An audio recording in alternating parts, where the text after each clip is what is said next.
But what is really the major problem in this country today is the fascism in our streets. Heil Hitler, baby. The attacks on American citizens by masked hoodlums. If you were attacked by a masked person, you might think you were being kidnapped. You'd be justified in shooting the person. Wow. To protect yourself. But we see people being shot for what? For driving a car? That's some bull. Who gives a crap? I don't care. In this world, there's two kinds of people, my friend. Those with loaded guns and those who dig. Broadcasting from a Montana wilderness fortress at the headwaters of the Missouri, this is Matt Christiansen Live.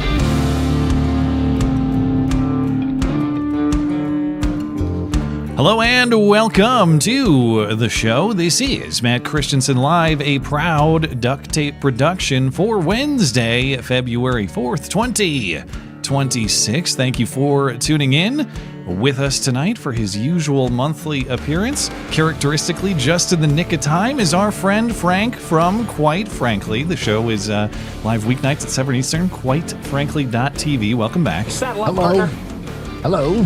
God, man. You're always making me so nervous, but I always know Frank's going to be here. I just know I have like 30 seconds to spare, so I better not have any. You should have seen how I ended my show tonight. Well, I had it going. I was like, is this guy, what is this dude doing? I'm skipping. Oh man, I had to fast forward the actual intro. It's the first time in my history that I ever interrupted the intro. Well, I'm honored. There you go. I mean, the outro. Sorry, go ahead. Yeah. I'm glad I earned it, but anyway, thank you for being here, as always. For discussion tonight, Frank and I are going to get into the latest out of Minneapolis. I know it's Minnesota all the time, but there's still a lot going on. And Frank, I want to get into that with you because last you and I spoke, on air at least, was right after the Renee Good shooting. And of course, a lot has happened since then. But you and I were going through the different angles of the video. And since then, another guy has been shot, and now Tom Homan's in charge, and a lot of craziness going on. So we'll get into that a little bit.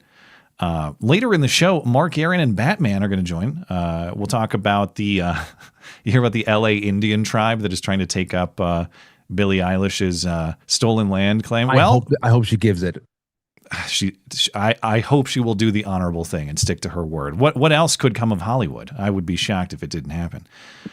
So we'll get into that a little bit. We'll take your calls, voicemails, emails as well. If you'd like to call the show live, you can do that through the Discord server linked in the description. There are instructions and help available for you on the server. If you'd like to leave a voicemail for the show, the number is in the description. You can do that over the course of the next hour or so as well. Only piece of housekeeping I have before we get into it, Frank. My show's live on Sunday nights, of course. The only time I delay annually is for the Super Bowl. And it's not even to honor football. It's just that I don't try to compete with the Super Bowl. So if you're a Sunday live viewer, just remember we will be live after the Super Bowl. So that's about an hour later than usual. I expect about 10 Eastern, but if there's any kind of delay in the game or anything like that, I'll post an announcement on X at ML Christiansen, or you can just head on over to the website, mattchristiansenmedia.com. I'll post a notice there if there's any change of plan. But I want to get right into it, Frank. As I mentioned, last we spoke, this whole chapter of Minneapolis nonsense was just kind of kicking off. We were watching the Renee Good footage. That was January 7th, I believe. And I guess we could have properly forecasted that a lot of insanity was yet to come, but I haven't had the chance to catch up with you in the last month about the insanity that we've seen since the great mistaken car parking incident of 2026, whatever that was supposed to be. But what's your assessment of the month that was in Minneapolis? Well, I mean, I guess I'm a little bit too emotional when it comes to what I would do, because whereas Trump said maybe we don't have to be so heavy-handed out there, but we have to be stern. And I know that he's very, very good at times, more often than not, of balancing out things. And but I look at that and saying, well, who are you trying to appease? And I guess once again, it's just all about the messaging to independents who are just a little bit squeamish about federal authority, about coming in to meddle in affairs of a state or anything like that. And I am just so sick of seeing people in the street. I mean, setting up checkpoints, asking people for IDs. Seriously, I mean, I saw a woman earlier. I don't have the clip handy. I should have saved it. But they're doing the checkpoints at whatever site in Minneapolis it is, and the woman unironically, seemingly obliviously says, "Well, we really need to get a handle on who's coming in and out, so that's why we have established this border that we are now enforcing." These people have to know exactly what they're doing, don't they? Or are they that dense? No, Matt. That's what I'm talking about here, man. There is so little. They're not real people.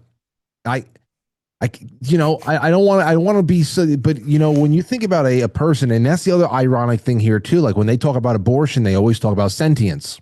Mm-hmm. But they have by their own definition. By their own definition, they don't qualify. They don't qualify. I mean, and here's the crazy thing. It's almost like you have to hack. You have to be like a computer hacker to be able to get a human. How long can I talk to this person without triggering some sort of a learned political behavior or a reaction? And that's really what it is. Like they are so lost and they're so pre-programmed that you can't get through to them. They don't see the irony in anything. They don't see the hypocrisy in anything, because really it's just win at all costs. And I don't even think that they believe half of what they say. It's just there's a reflex that's built into them to be on the opposite side of any person or thing that is perceivably a political opponent. It doesn't matter if the next statement that comes out of your mouth about a different topic contradicts 5 other things you said 5 minutes ago. It doesn't matter. Just keep pushing. And that's why I'm just like, anything that can get 90 million more people out of the country as fast as possible. I want just all the money cut off. Only thing is that there's a lot of people who need that money, who are citizens, that need to be sunsetted out into some program that can be provided by a state instead of the federal government. You think about the money going away and the people being deported, and then we gotta figure out what the hell to do with those who are like insane, especially the teachers and the people, the mothers who are showing up, getting their kids tear gassed. Like I saw this like 7-year-old kid getting coached by a bunch of out of their mind, a bunch of fucking lunatics coaching a 7-year-old how to just like kind of like cough through it. It's like, what do you? Yeah, dude, we got issues. Well, man. Did you see the family in Minneapolis that claimed that their whole car was tear gassed by ice? They were just trying to get home from the basketball game when they became trapped in all the chaos. Did you see that one? I saw it, and before they got exposed, they had a couple $100,000 already raised, and that wasn't even the craziest thing about the whole thing. That they said one of the details in that hoax was that it was either a flashbang or a smoke bomb that went off under the car that lifted the car off the ground. Like there was a concussive blast that was strong enough to actually lift the car with children inside of it. So added weight, actually it left the ground a little bit. Like that was part of the claim. That was the most ridiculous part of it. Producer Tim was helping me grab that clip. I'm going to see if I can pull it up. The lady talking about the necessity for border checkpoints at their at their new Chaz or whatever they're building. Let me see if I can grab it here. Yeah, let's listen to this lady for a minute. Creating a place that we know who's coming and going in and out of our neighborhoods. In the middle of the road at 32nd and Cedar. That's really all it is. We need to have some mechanisms by which we can evaluate who's coming in and who's leaving. That's all. It's totally different from border enforcement. But right, we wouldn't want to do that. And they always have the same quivery voice. They're always quivering. They're always quivering. They're always on the brink of an emotional of a meltdown. It's insane. Well, what do you make of the evolving policy here? Because, of course, after the Preddy shooting, you had Trump taking the Border Patrol chief out of there who was running the show, installing Tom Homan, which isn't necessarily unusual considering Tom Homan's running a lot of the immigration policy. But we had some mention of this earlier, that there was going to be a drawdown in Minneapolis. Today we got that from Tom Homan. He said that they're going to take 700 immigration agents out of Minneapolis, but Homan is saying that this is not necessarily some sort of retreat or surrender. It's because after he spoke with Walls and Fry and company, they are now cooperating, so there isn't a need for as many federal agents. Here's a brief portion of what he said. Given this increase in unprecedented collaboration, and as a result of the need for less law enforcement officers to do this work in a safer environment, I have announced effective immediately we will draw down 700 people effective today. 700 law enforcement personnel.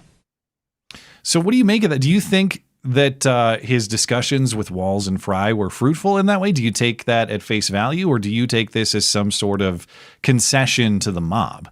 No, I don't see it as concession to the mob. I see it as a at least my initial thought is that you got to give a little, get a little. If you're going to you have to help the people, your enemies. In this case, Waltz and Fry, you have to help them save face a little bit, and to draw down 700 people leaves you with a force of 2,000. There's still 2,000 up there, right? Something like that. They have about 3,000 currently, so they're taking maybe a quarter out. Yeah. Yeah. So, I mean, if you are going to get them to collaborate, which is ridiculous, to collaborate on enforcing the law, but because you're dealing with crazy people, you say, okay, well, is that a cost that you can bear?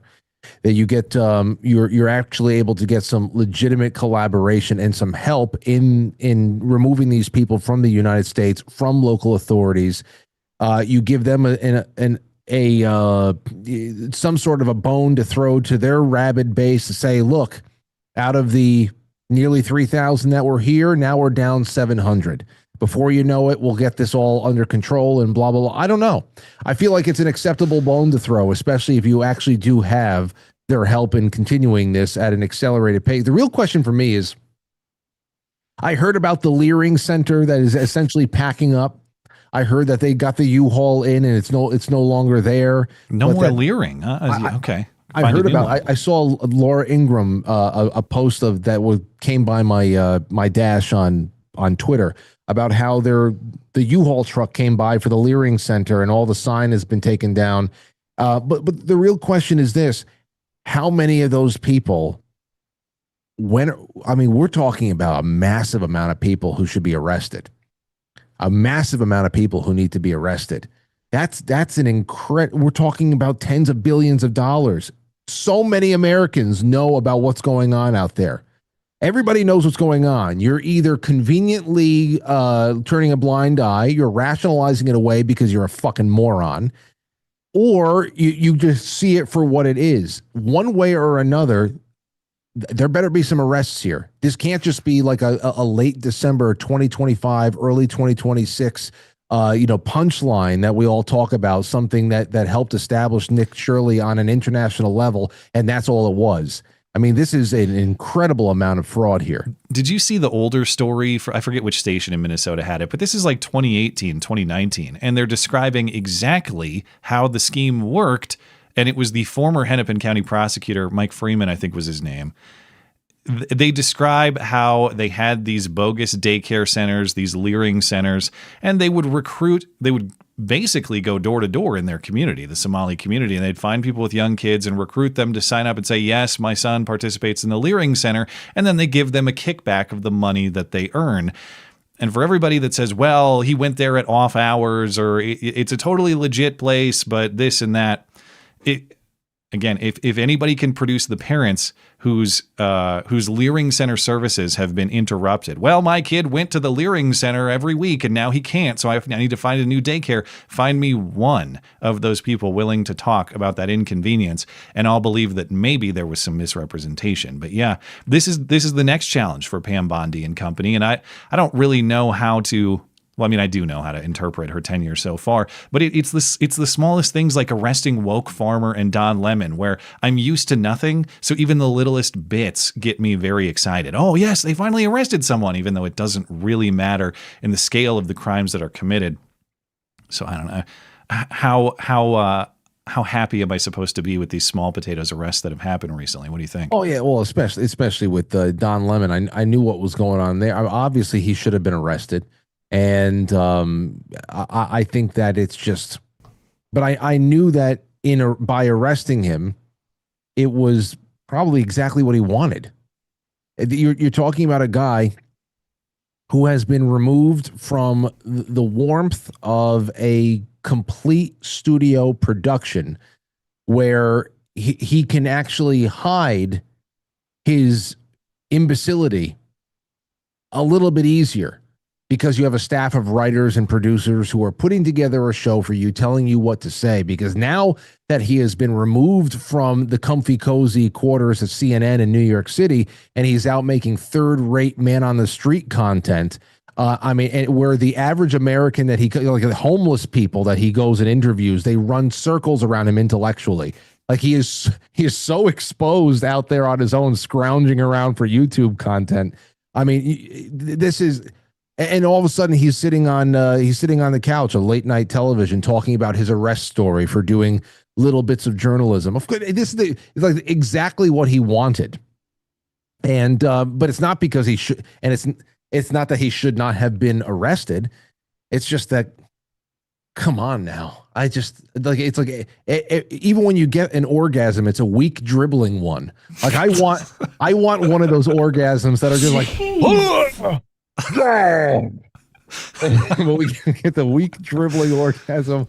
I can't take it anymore, man. Well, that fits right into the themes of this show. I hope there'll be a few chat related jokes about that one. But in other policy changes, not just the drawdown, Kristi Noem announced on Monday they're also going to have body cams on every, I don't know if it's just every immigration agent, every federal agent, but there are going to be a lot of body cams in Minneapolis. She hopes to expand that nationwide. That's been talked about for a long time and still hasn't happened. They say it's a budgetary issue or something, but I favor this. I look forward to this in the same way that body cams have been the number one enemy of Black Lives Matter, though they were once a policy that they demanded because they thought it would affirm their narrative. I can't wait until we get more body cam angles from all the encounters with these freaks. What do you think? How do you think this will play out? Yeah, I mean, I think it was great. I think that most activists, most Black Lives Matter activists, wish they can go back to 2014 and stop asking for it, nip it in the bud, so that they could at least project the fantasy of just this racially motivated nightly hunt by the police that apparently was going on in every major city across the country, where police just got together at sundown. They form a posse to look for the closest non-white person to mow down. And then, of course, they started wearing cameras, and we realized they were getting chased by people throwing knives, ninja stars, everything else. I'm still waiting for that mythical Black Lives Matter claimed execution. I don't like N-words, and it's just like Boondock Saints to the back of the head. I haven't seen that one yet, but maybe it's coming someday. You see, I know Jerry Nadler's not your congressman, but he's in your neck of the woods. You see his comments about implying that it would be justified to shoot ICE agents. You hear that one? All I've heard is what was in the intro today. So that was it. Yeah, that was it. Let me play it again though, in case you. Well, we'll play it again. Whatever. Okay. But what is really the major problem in this country today is the fascism in our streets. Fascism. The attacks on American citizens by masked hoodlums. If you were attacked by a masked person, you might think you were being kidnapped. You'd be justified in shooting the person. Is he talking about the middle-aged white women in Minnesota? Being shot for what? For driving a car? That's all it was, Frank. Just driving a car. She was just out for a Wednesday drive and got very confused. That's all. That's it. The shot for driving a car? I mean, I fucking. And every once in a while you forget that this fat freak, how can he looks like a deflated party balloon. That he's lost so much weight, but he still looks so rotund and frumpy with his fucking waistband that comes up to his tits. That is Ozempic Jerry Nadler. You're right. That is him scaled down. Look at him. He's a deflated party balloon. He does have that. He looks like one of those, what do they call him on Family Guy? The wacky waving, flailing, inflatable arm tube men. He's kind of got that. Like the wind would blow him in any direction kind of effect, So, I mean, I guess, I just love that there too, that American citizens, well, they're not American citizens. They're just not. And we get this at every turn. This is why I hate asking the question, because it's the question everybody always asks. And that is voting going to fix this? No, I don't think so. Action is going to fix this. Who's going to take action? Well, the authority that we vested all of our consent into to enforce the law has been captured by the enemy. So now what? I mean, you have Jerry Nadler, who is a sitting House of a representative to the House, who's essentially talking about armed insurrection against law enforcement. Well, yeah, yes. And suddenly Jerry, first of all, I don't believe to be enforcing. Right. And I don't believe him. The distinctions between law enforcement and kidnapping aside, I don't believe Jerry Nadler when he says you'd be justified in shooting a kidnapper. Jerry Nadler would prosecute a person who shot a kidnapper in self-defense. It's just this case where he says that you'd be justified because he likes the politics of it. But even that has gotten so twisted. I'm sure you heard Chuck Schumer, proud defender of the Second Amendment on the Senate floor last week, talking about Donald Trump has forgotten the language of the Second Amendment, shall not be infringed. Chuck Schumer was on the Senate floor doing the Charlton Heston, from my cold dead hands, Donald Trump. Wait, and what? suddenly these people love gun rights and self-defense rights, but ask them their opinion about Kyle Rittenhouse, and I think that'll change pretty quickly. Wait. Obviously, I did miss this, but what was the context? Like, what was he talking about? He was talking about Alex Preddy. He was saying, because Trump and Kash Patel had some commentary about Preddy that, from a gun rights perspective, I would say was wrong, saying things like, you can't be armed going to a protest, or you can't bring guns, which isn't true legally, and I don't think is true morally either. However, Alex Preddy engaged in a lot more than just carrying a gun while voicing his opinion, for sure. But that's why Chuck Schumer was on the Senate floor defending Alex Preddy's right to carry a gun, because the only time he cares about it is when it's a criminal serving his purposes. Suddenly he turns into the 2A defender, even though he's opposed it his entire career. Yeah, no, that's incredible. It's bullshit, and yet you have to walk that line very finely too, because it's true. There's nothing wrong with being armed, concealed carry, open carry, whatever the hell it is. If you're at a protest, now it just happens to be that Minnesota has a law against carrying at a protest or public event like that. So they broke Minnesota state law by being there with that gun, apparently, from what I read. And that is totally constitutional for Minnesota to pass. It's just the federal government that cannot abridge your right to free speech or anything, or especially your right to carry in any way, shape, or form. They cannot touch it at all. But Minnesota, they can tell you that, hey, you can't be here with this for whatever. If it's in accordance with the Minnesota Constitution, state constitution, then fine. Unless it's Keith Ellison's job to prosecute, in which case it doesn't matter. Yeah, I mean, and there's you have all the discretion, all the layers of political discretion that you can filter that through, and it's just you're going to have the most predictable results. Period. And to your original point about Preddy and why he's dead, it has nothing to do, well, very little to do with the gun that he was carrying. Okay. I think it has everything to do with that gun, because I believe it was an accidental discharge from that gun. But I get what you're saying. It's it's a SIG death for sure. No, and anyway, I know what you're saying. And I've seen that one there too. The fact that it was there, that's just a whole other layer. That's a whole other layer. Him having that gun on him, it's when you're not showing up to speak your mind and also make sure that everything you're keeping law enforcement honest, they're keeping you honest, and everybody is being polite because we're all armed here and everybody's just acting within the confines of the law. He was a fucking he was an asshole, and I mean. Who would be not? I mean, you have to go out of your way to not understand why he's dead right now.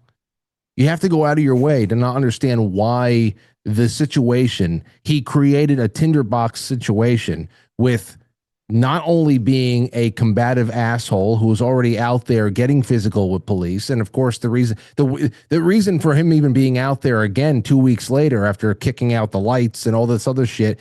It's just because of Minnesota. You can say that Minnesota is the reason why he's dead because he wasn't in jail for I mean, so it's just.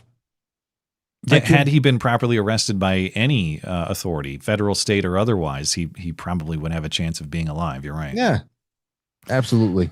Before you're out of here, I want to get your reaction to this because this is every once in a while you see episodes of this. Is some of my favorite.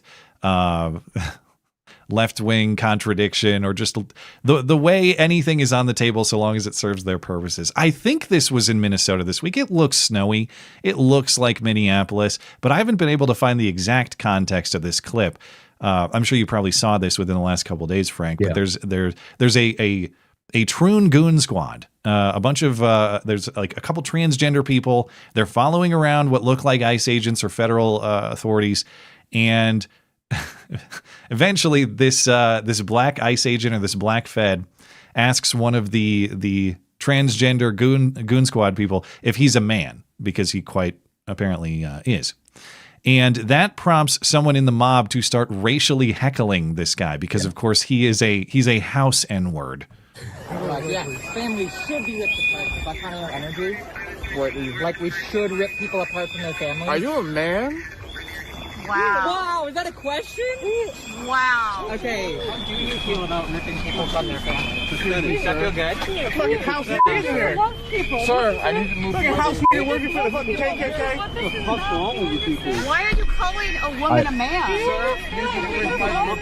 mean, what kind of a guy does that? Please fucking house here, fucking neighbor. Go look for your fucking slave.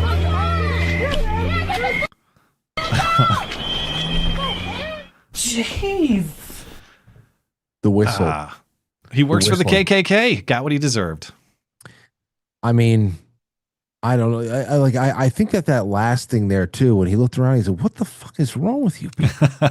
I mean, it's true. I mean, you think about what that guy was surrounded by. He was surrounded by a bunch of mentally ill women, mentally ill men who think they're women. The layers of people behind them are just kind of like droning around, whistling with whistles. They have this they're like seagulls. They're like swarming seagulls, but they have they're with the whistles and the screaming and the same intonation, like the tonality. I mean, it's what do you do? What do you do? We have to find. I just want there to be a disconnect. Every possible way. I mean, that's just what I'm saying. If there's not going to be mass arrests of these people for them being subversive agents of all. I mean, you can't. The fact that they're teaching children and everything else, that's just horrible. But there's at least got to be a financial disconnect between everybody. Everybody. You can't. I don't want the fact that those people that were heckling that guy, that black law enforcement officer. The fact that there are people in that video who have received even a few pennies of the money that you have earned, Matt, from one program or another that they are most certainly a part of, because nobody that lives that way, nobody that has a life like that can possibly be living fruitfully. No way in hell are they supporting themselves. Are they not intellectually hampered in some way that they can't go on and provide for themselves? No way in hell.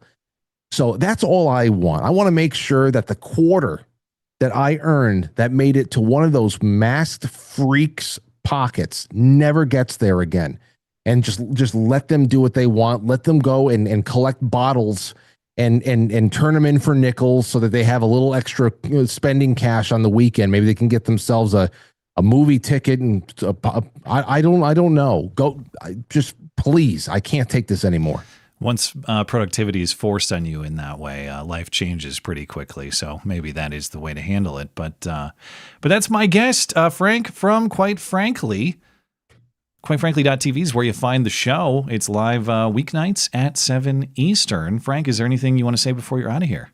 No, I just want to thank your audience for welcoming me, and I hope I didn't disappoint them too much. And also support Matt over here. If you're not a monthly sponsor of his, do it. And for the rest of the night, please leave a like and comment in his comment section, and keep his channel lively and growing. That's all. Well, thank you. And that goes for our friend Frank as well. If you enjoy this show and you enjoy Frank stopping by, please head over to QuiteFrankly.tv. Say hi and tell him you found him around our neck of the woods over here. And we appreciate him stopping by and contributing to the show. So, Frank, I will see you back here next month. Until then, all the best to you and your family. Be well, brother. All right, there he goes. QuiteFrankly.tv. I'm gonna go get Mark and Batman. We're gonna go through a little bit or a few more news items, and then we'll take your calls and emails, and we'll catch up with your super chats and all that stuff. I'll be right back.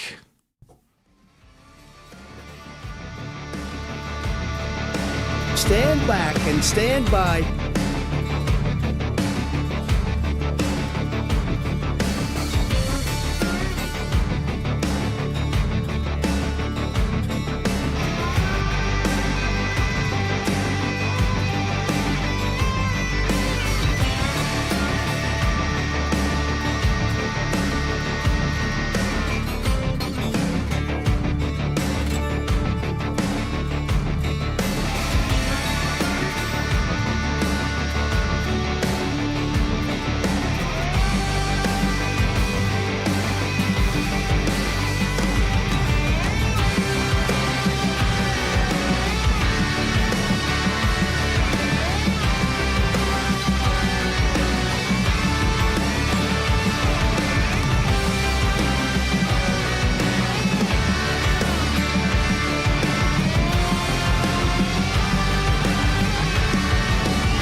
Thanks again to Frank. QuiteFrankly.tv is where you find all things Quite Frankly. Batman is here. Welcome.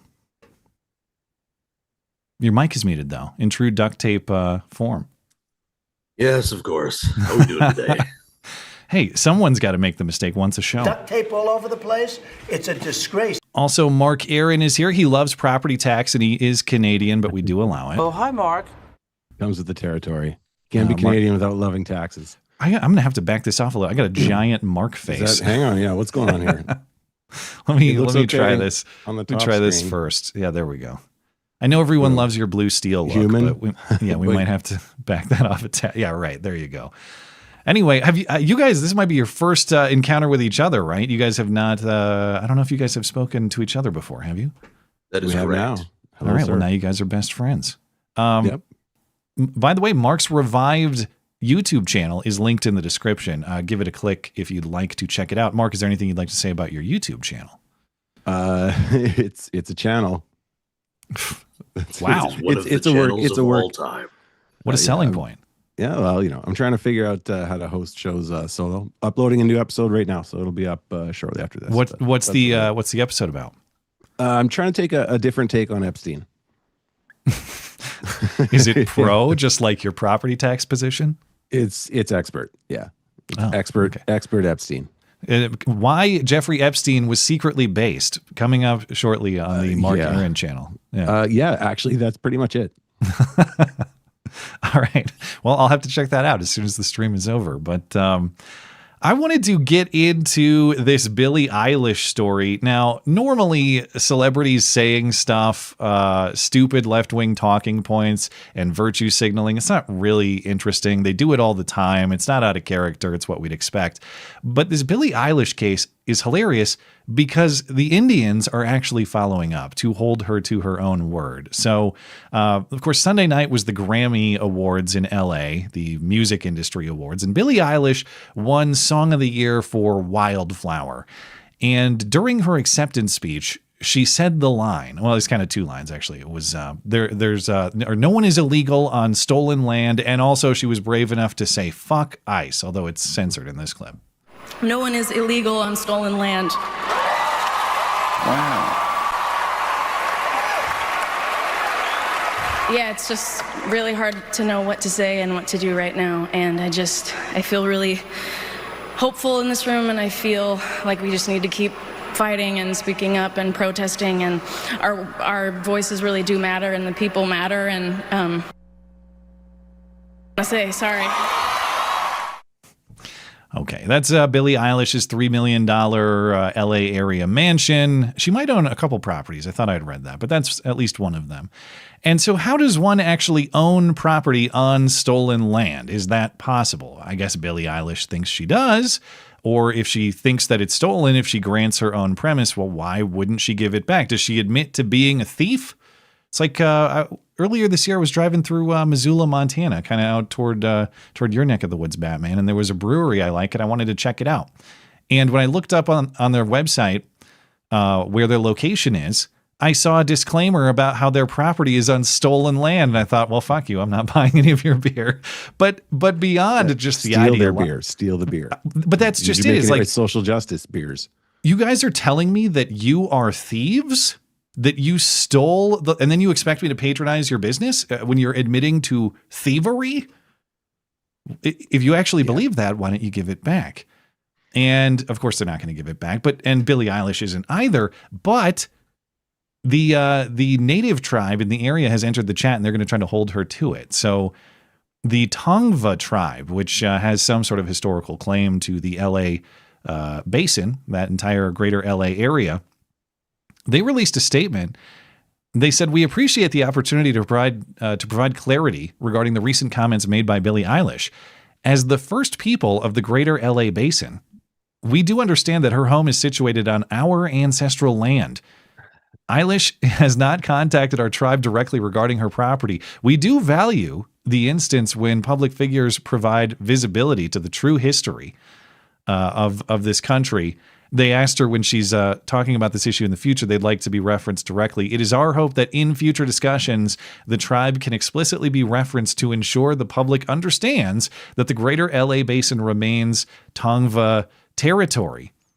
And it's not, now I think this is a joke. In fact, I'm 99% sure it's a joke, but there's an LA area lawyer who says, "Hey, I will represent the tribe pro bono in this eviction process because I'm an eviction lawyer in LA. And now that Billie Eilish has admitted to stealing the property, I will happily return it to its rightful owner." So that's where we stand right now with the Billie Eilish saga here. I have some other thoughts on it, but I want to open it up to you guys before I go on too long here. Batman, anything? I got a lot.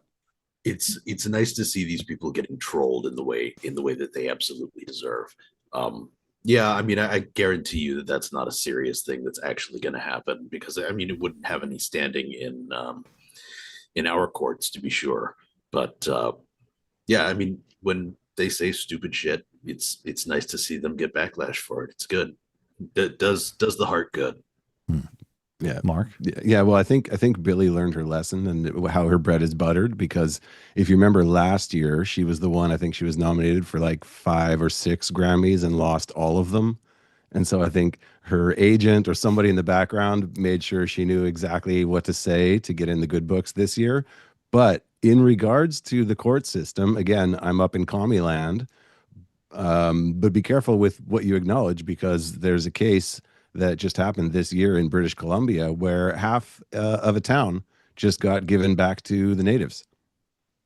And that includes, it's not just city property, it's private property? Private property, homes, everything. Wow. It was like a 12-year, 15-year case, and the natives won. And now do they get paid out or what? Yeah, like they just, no one knows. No, they're just like, what do not we do that it's now? justified if you get paid for it. It's not. Like if I steal your stuff and give you money for it later, it's still theft if you don't agree to the transaction. That was their case. And apparently, who knows? We don't know if it's just a wackaloon judge or what, but this is now legal precedent in Canada that they can win the land back, and you are up Schitt's Creek. So seeing as we're going backwards already, Seeing as we're going backwards already, does that mean that they can now like go in, like storm in and scalp the people who are living there? Or Yeah. It's exactly. How did you know? It's exactly what the everyone judgment read. get your Scalping lever allowed. action rifles and your bows and arrows. We're settling this the old way. Yeah. no, remember, if you use a gun, you're going to get arrested anyway. Oh, okay. Yeah. Yeah. Well, yeah. You're not allowed to defend yourself, but they are allowed to take scalps. Has the side point, has the Canadian government come and stolen your guns yet? Has that happened, or is it still just in the process? It's legally underway, but they haven't shown up at my door. Okay. I mean, the door of the people who would own illegal guns if they owned illegal guns, not me, because I don't do that. Of course. Yeah. Well, all right. We'll catch up on that when they actually show up, I guess. Say But no more. And we'll just never hear from him again. Don't And bring that up presumably again, they'll- Matt. Yeah, And sorry. presumably they'll also bring Native Americans over to scalp him as well. Yeah. Or native whatever. Native Canadians. whatever I don't know they how are. that Native works. First people, Yeah. they call them up there, right? The First Nations, yeah. So I don't think Billie Eilish has responded at all. Now, you mentioned her PR agent, and I don't doubt that they probably think that saying boo ICE is very popular right now. However, I think that the way this was done, I don't know. It's not like for people that love Billie Eilish, it's not going to impact her career negatively. But I think it does create just, if you were advising her from a PR perspective right now, would you tell her to acknowledge this or just shut the hell up until it goes away? Because there is a big I would tell her to logical shut problem for her. Not that any celebrity has ever held solid logic all the time before. Yeah, I mean, personally, if I were her PR agent, I'd tell her to shut the hell up. But then the PR agents that these people hire are going to be the wokest of the woke, right? So who knows? Yeah, no, definitely. Like any kind of controversy, just zip it until 5 minutes from now. Pretend it's Minnesota and the Epstein files just got released. Gone forever. There were a couple other notes about this that I wanted to bring up here, or at least just one, because even if you were to grant that it was stolen from this Tongva tribe, of course, there's another layer to it, which is who the hell did the Tongva tribe steal it from? And according to the history of the region, at least as characterized on Wikipedia, the Tongva stole it from the prior inhabitants. Many lines of evidence suggest that the Tongva are descended from Uto-Aztecan. I don't know how you say those. I'm probably mispronouncing them, but Aztecan-speaking peoples who originated in what is now Nevada and moved southwest to coastal Southern California 3,500 years ago, according to a model proposed by archaeologist Mark Q. Sutton. These migrants either absorbed or pushed out the earlier Hokan-speaking inhabitants. By 500 AD, one source estimates that the Tongva may have come to occupy all the lands now associated with them, although it is unclear and contested among scholars. So it turns out that the tribes stole land from each other and stole land from other tribes throughout the entirety of their history. But that's another interesting question to ask. How is the rightful ownership among the warring tribes even established? Is it just who last had it when the white guy got there? What's the statute of limitations on stolen land? That's what I want to know. We need some kind of correct precedent here. And I don't even care because whoever wrote this said migrants, so they're an evil white supremacist fascist, and I'm ignoring all of it. And if the people that they stole it from, did they just kill them all, or are there still like people remaining with their blood because they raped and enslaved them? Or I mean, this says absorbed, so it might have been nicer than just killed them. They might have welcomed them into their community. Lessons learned. It's got to be demographic elimination one way or the other. But the other thing about this, just from a current illegal immigration perspective, which is where this fits in, right? Billie Eilish is up there saying, there's no one is illegal on stolen land. So what? I guess ICE is bad. Fuck ICE. We're not supposed to do immigration enforcement or policing at all. I don't know. But if I take the premise that our entire country was stolen from Native Americans by European people, and the idea is that's bad, it was taken.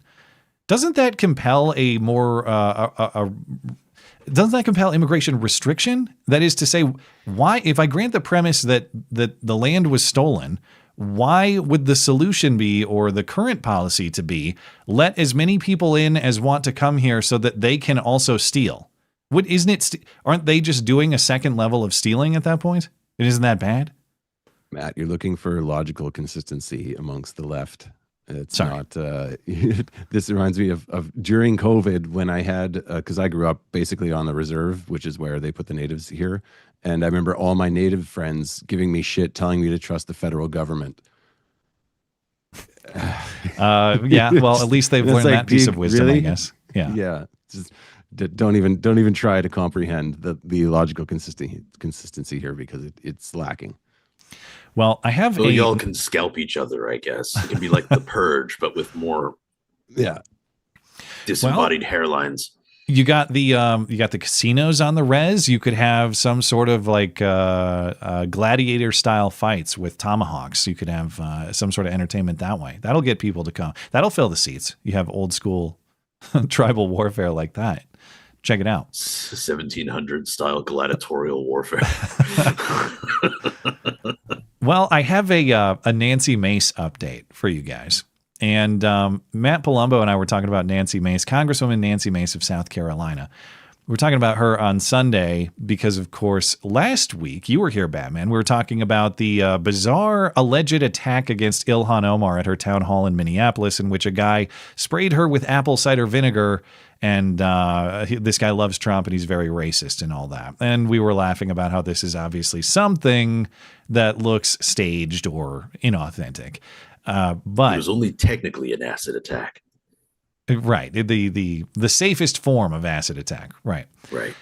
But I didn't see it during or before the show last Wednesday. And so I brought it up on Sunday because Nancy Mace, immediately after this happened, she posts the video and says, well, I disagree with Ilhan Omar politically, but it's very important that we not tolerate physical attacks on elected officials, blah, blah, blah.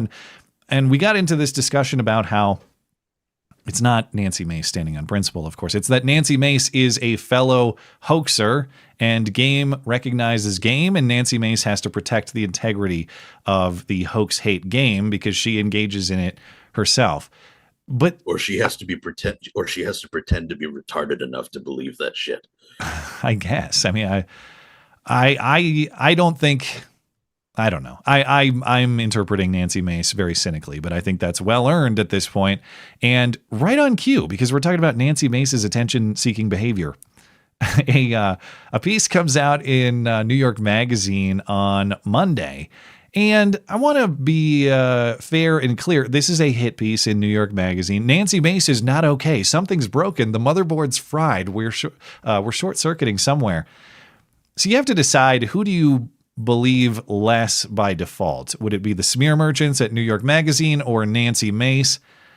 Given her behavior, I actually think these things sound credible. But if you disagree, you can let me know. Anyway, the reason I bring it up is it's former staffers, current staffers. They're speaking anonymously to New York Magazine, and they're detailing their horror stories about working for Nancy Mace. But you scroll down, and the funniest part is Nancy Mace was obsessed with monitoring her reputation online. In addition to reportedly having her staff create burner accounts to defend her, Nancy Mace allegedly instructed a staffer to go on Reddit forums about the, quote, hottest women in Congress to boost her standing in the rankings and comment where needed. Mace was, quote, very adamant about getting the staffer to upvote any posts about the Congresswoman and her attractiveness, according to a second staffer. So we have some samples of these Reddit posts. They were in the Women of the Right subreddit. There were female politicians in swimsuits and bikinis featuring Nancy Mace. Look at those massive jugs. There was just a general Nancy Mace appreciation thread. Nancy Mace, best rack in D.C. And then there's a poll. Which politician is hotter, Nancy Mace or Lauren Boebert? And Nancy Mace is accused of trying to rig the poll. She was botting the. Yeah. She hired Vladimir Putin to do it. She hired what's the company that was how did I forget the name of the company? Who ran all the voting machines that was under scrutiny last election? Dominion. Yes, Dominion. She hired Dominion to make sure Lauren Boebert would never win.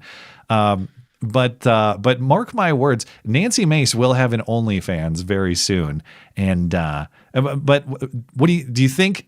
Do you think this is, do you buy the story? Do you think this is made up media slop, or do you think that Nancy Mace is actually the important thing here? You might think like, okay, this is just this is gossip. This is stupid.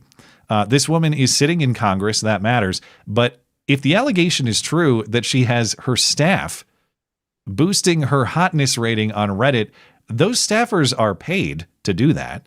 There are 2 anonymously quoted in here, so decide if you believe that or not. But this would be your money going to pay people to farm Nancy Mace rack appreciation posts. That's where your tax dollars are going. So if true, hilarious, but also abusive. Yeah, I think it's the best spent tax dollars ever. Quite possibly. I'm 100% behind this. This is what they should. Are you trying to tell me that there are degenerates in DC? Yeah. Who would have thought? Well, of all the shit they get up to, this I'm like, yeah, just do this and stay out of our lives. Rack competitions, spend all the money, bikini contests. I'm down. This is what the Congress should just be: female beauty pageants. You're treading in dangerous waters here, though, because if you involve them, you also have to involve like Macy Hirono, and I think I would rather eat a bullet than see that shit. Well, I'm waiting for the Pelosi calendar. That's all I want in my life. Do you remember when Macy Hirono was doing that bit where every one of Trump's appointees or whoever he was picking for various offices, she would ask them if they had sexually harassed anyone? Yeah, it was like actually Crowder still has a recurring bit on that where basically they get Josh Firestein on to basically play her being a horny bitch. It's pretty funny. Mr. Patel, have you ever touched a boob in an elevator? Yeah, stuff like that. Mr. Walls, have you ever jerked off a horse? Would you touch my boob if you grazed me in the elevator? Yeah, God, that was hilarious. And none of the guys really knew how to answer, but what the hell are you supposed to say? All right, we got a few minutes. So I had a couple of topics I thought about getting into. I didn't get into them with Frank, but if you guys have any thoughts on them or you want to talk about them, we can. First of all, Ryan Routh, the attempted Trump assassin from 2024, the guy who camped out on the golf course at was that at Mar-a-Lago? Is that where it happened? I forget. But I think it was a golf course in Florida near Mar-a-Lago. Okay. Yeah, I don't think it was actually on Trump's premises. Yeah, a different area golf course. But he camped out and he was going to take the shot. And of course, he got discovered by Secret Service before he did. But he was sentenced to life in prison today. So he will not be making any more assassination attempts. And this kooky there's gonna guy, be one more. It's going to be on him. Well, maybe. Right. Yeah. This Potentially kooky guy by him too. Well, maybe he'll go the Epstein route. We'll see. He represented himself in this trial, and I didn't follow the trial extremely closely, but apparently, and there, it was a federal trial, so we didn't get courtroom cameras or anything like that. But he represented himself, and as characterized in the New York Post here, he really took the jurors for a ride. He would talk about prehistoric human history, world leaders, including Hitler, Putin, Netanyahu. It sounds like this guy had some very kooky tales to tell in his own defense, and of course it did not succeed. So he will be in prison, federal prison, for the rest of his life. But you guys have any thoughts on the Trump assassin guy? Did he go into how he was trying to impress Jodie Foster? No, he was trying to impress Nancy Mace. He was hoping to get a feel on those on those amazing fake ones. All right. And no, that was a reference to Reagan's attempted assassin. Yeah. He was literally just trying to impress Jodie Foster. What is the deal? I've never been a Jodie Foster appreciator. Not just like, is she attractive or not? I just don't think I'm not impressed by her acting. No. Well, there's less than a postal code between her eyes, so of course you're not going to like her. That's probably it. Well, I think but wasn't her first role in Taxi Driver? I think you're right. Yeah, so maybe there's a certain type that are into Jodie Foster because of that. Because since there, I don't know. Yeah, it's extremely unattractive woman in my opinion. I'm there with you, Matt. Yeah, I'm not exactly her biggest fan either, but being everything goes back to Epstein. That's all I'm saying. Find the video after the stream on Mark Aaron's YouTube channel, linked in the description. And then the other thing is this disappearance of Nancy Guthrie, the mom of NBC Today Show host Savannah Guthrie. And as of a couple hours ago, we still don't have any kind of break in the case. So Nancy Guthrie disappeared from her home in Tucson, Arizona over the weekend. It's like 72 hours since her disappearance at this point. It was sometime, I think she disappeared, was it early Sunday morning? Something like that. So it's been a little while now. But we don't have any clues. We don't have any suspects. There's some reporting out there that authorities are looking at Savannah Guthrie's sister and her husband, who were the last to see Nancy Guthrie alive, because they took her to some sort of church event on Saturday night, I believe. But you have a house that is relatively secluded. There's not a lot of light around there, so cameras don't necessarily catch everything, though apparently her home did have cameras on it. And so everybody is theorizing what happened here. It's possible that it was some sort of family issue. There are people speculating maybe it's some sort of illegal immigrant crime. We don't know what happened to this 84-year-old woman. She was just disappeared from her bed sometime Saturday night. And of course, with every hour and day that passes, it probably becomes less likely that you're going to find her alive. So terrible situation, of course, hoping for the best. But you guys have any theories on Nancy Guthrie? Sorry, forgive me, because am I supposed to know who she is? She's the mom of a high-profile national journalist. Oh, okay. So not the Guthries from what was that show? The country show? I think famous that Guthrie's Live from the Apollo or something like that. No, I don't know. I don't know if there's Audie Guthrie. No, I don't famous, know. American. Maybe. Savannah Guthrie basically got her 15 minutes of fame by doing a totally rigged interview is not the word. What is it? She hosted one of the debates between Trump and was it Biden or was it long? Can't remember. I forget which debate that was. Okay, and this is her either way. Relative, her mom. Yeah. Okay. Huh. Her mom was just kidnapped, abducted from her home. She was living alone. She was just taken by somebody over the weekend. Yeah, I got nothing. It's all right, bud. could be anybody. Moving on. All right. It is about the Bigfoot. Yeah, I'm gonna go with Bigfoot.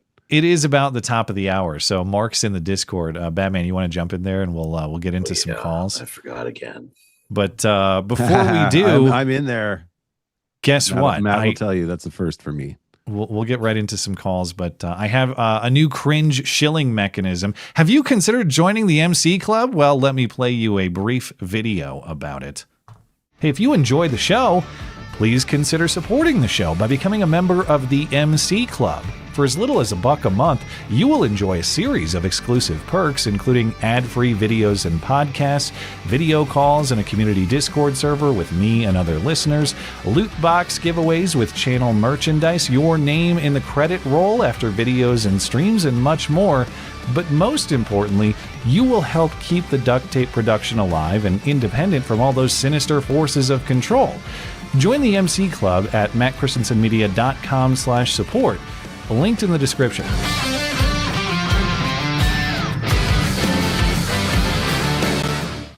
All right, that's enough shilling. Let's get into the calls. Chump or Champ is up first. Chump or Champ, are you there? Hey. What's on your mind, sir? How are we doing? Hey, Batman. Mark's on mute. But anyways.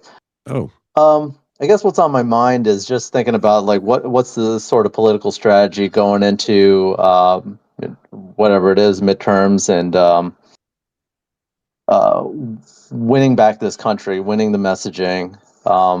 What I see a lot, mostly from like a tech perspective, is the messaging seems to be usurped in our media, search engines, AI, and the people who are chronically online, I think, are just constantly brainwashed and getting nonsense beamed into their brains. And so we see this like brain rot on the streets in the form of, my cat wants to say something too, in the form of these quote unquote protests. Yeah, they say hello.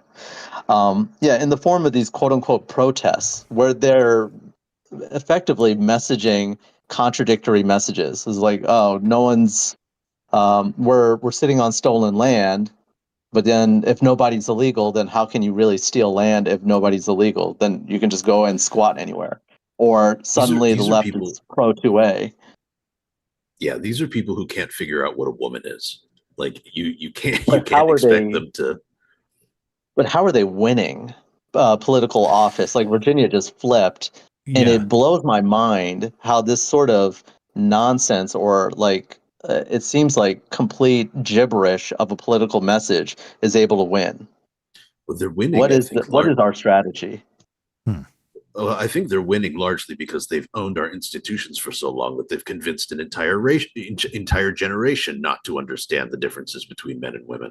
I mean, if you can make people believe that, you can make them believe fucking anything. But the way to combat this is people are, I think in general, they're waking up, right? We're seeing, Trump win the popular vote. We're seeing, a general sort of backlash to these protests. Like they're not garnering the same sympathy that they got during the Floyd era, even, right? It's definitely turning against them. And now the strategy is pass the SAVE Act and deport as many fucking people as we can before the midterms, and keep doing it going forward. Yeah, I would say as far as why people are susceptible to this sort of propaganda, it really comes down to the breakdown in the family. Who's susceptible to this sort of stuff? It's people who don't have a lot going on at home. Who's the sort of person who would live the life that Alex Preddy did? Yeah, he had a job, and that's great. I'm glad he was productive in that sense, though I have some questions about how productive he was given his behavior otherwise. However, number one way to stop you from heckling law enforcement and dying because you heckled a little too hard, maybe the fact that you don't have time because you're at home, because you're a married husband and a father. You have important things going on. You have a family that you're building. You have something to protect. If you don't have that stuff at home, all these claims about how everything in life is someone else's fault and everyone else owes you something, that becomes much more attractive. You really have nothing to lose at that point. It really just depends if you value your own life or not. So if I were to prescribe a counter, it's to encourage people to build family. Now, easier said than done because it's a monumental task to take on, and especially for men out there and for women, like finding a quality spouse, I think is as tough as it's been in a long time. So I get why people check out from that and are intimidated, because if you pick wrong, there are disastrous consequences for that too. But we have to make somehow you have to make young people want to build families instead of living this degenerate life. And if I knew how to do that with the flip of a switch, it would be easy. It's going to take a long time. It's going to take a revival. It's going to take going back to church. It's going to take all that stuff. Yeah, I 100% agree with Matt there, but I think that's one side of it. The other side of it is the political part, and I get really frustrated with conservative politicians because they are allergic to wielding power. And I think like the reason that schools are propagandizing kids is because kids are given the right to vote at 18. Similar thing for women. I believe that if you're in power right now, you've got all the presidency, the House, the Senate, everything. And I would be passing laws like a maniac to restrict voting from everyone who shouldn't be in politics. It should be one vote per household if that household is a net contributor and they're gainfully employed and they're landowning white males. Just take everybody out of politics. And they scalped enough Indians back for revenge. Yeah. I would just go like I'm 1776 like literalist, and then that would stop Hollywood from needing to propagandize your kids and the teachers from using school as a method of radicalizing your children, and all that it would. You know what I mean? If you attack the source, then you get rid of all these sort of incidental symptoms that show up down the road. And so yeah, I'm a big picture guy. Chumper Champ, you have a last word for us? Yeah, just one thing to respond to in regards to what you were saying, Matt, on building families. Typically, these sorts of folks, families, more right wing or conservative type people are at work. They're busy. They're living life, like you said. Um, they're they're enveloped with the love and attention from their wife, their husband, their kids, and so they don't even have time to be engaged in politics, to go out there and protest, or even to appeal to their representatives or whatever.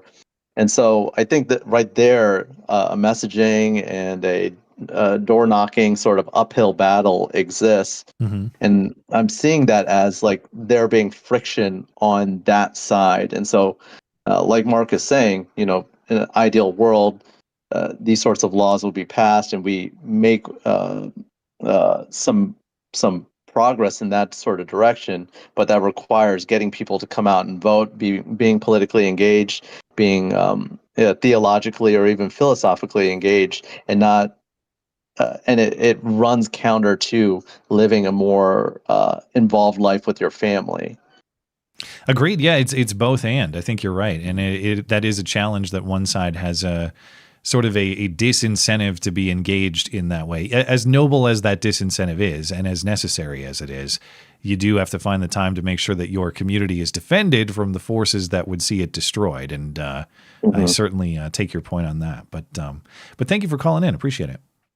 Yeah, thanks, guys. Appreciate the show. Thanks. Yeah, it's kind of the ultimate catch-22 in politics that all of the like productive members of society are busy being productive members of society. Yeah. And that's why you need to restrict other people. But if Republicans took politics seriously, they would be campaigning all of their members of Congress and all the people saying, you're going to lose your seat if you don't make the changes that are necessary to stop the absolute destruction of our country. Yeah. Okay, let's talk to Tom. Tom, are you there? Tom? Hello? Yes, sir. What do you got for us? Can you hear me? Yeah, I can hear you. Can you hear us? Can be heard. Great. So it's nice to see you all. I hope you're having a good day. So I was in a discussion last night with a humanist, universalist church group, and the subject was one of the members, which Bob I really like. He was given a talk on, is the Constitution broken?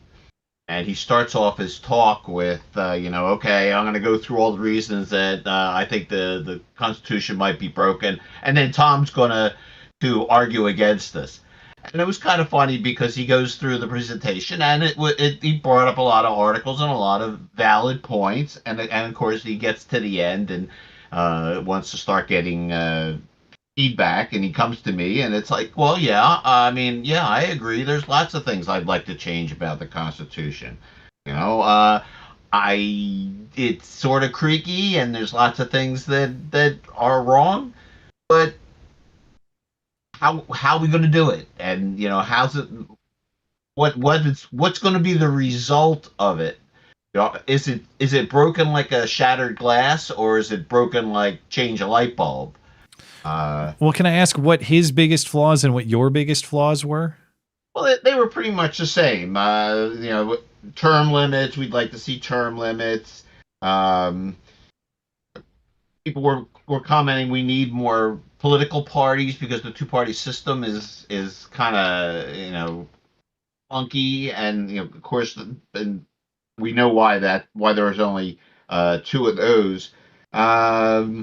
The Senate, a lot of them didn't like the fact that the Senate is equal representation for states. Opinion disqualified. Don't want to hear any more of what they say. Yeah, well, they made valid points, and I agree with some of them. No, they don't. They made no sense whatsoever. Well, the term limits, I'd really like to see that. Yeah. I hate omnibus bills. Or at least any bill that has funding attached to it is specifically funding has to be separate and not be included in an omnibus bill. You can't appreciate Nancy Mace's rack.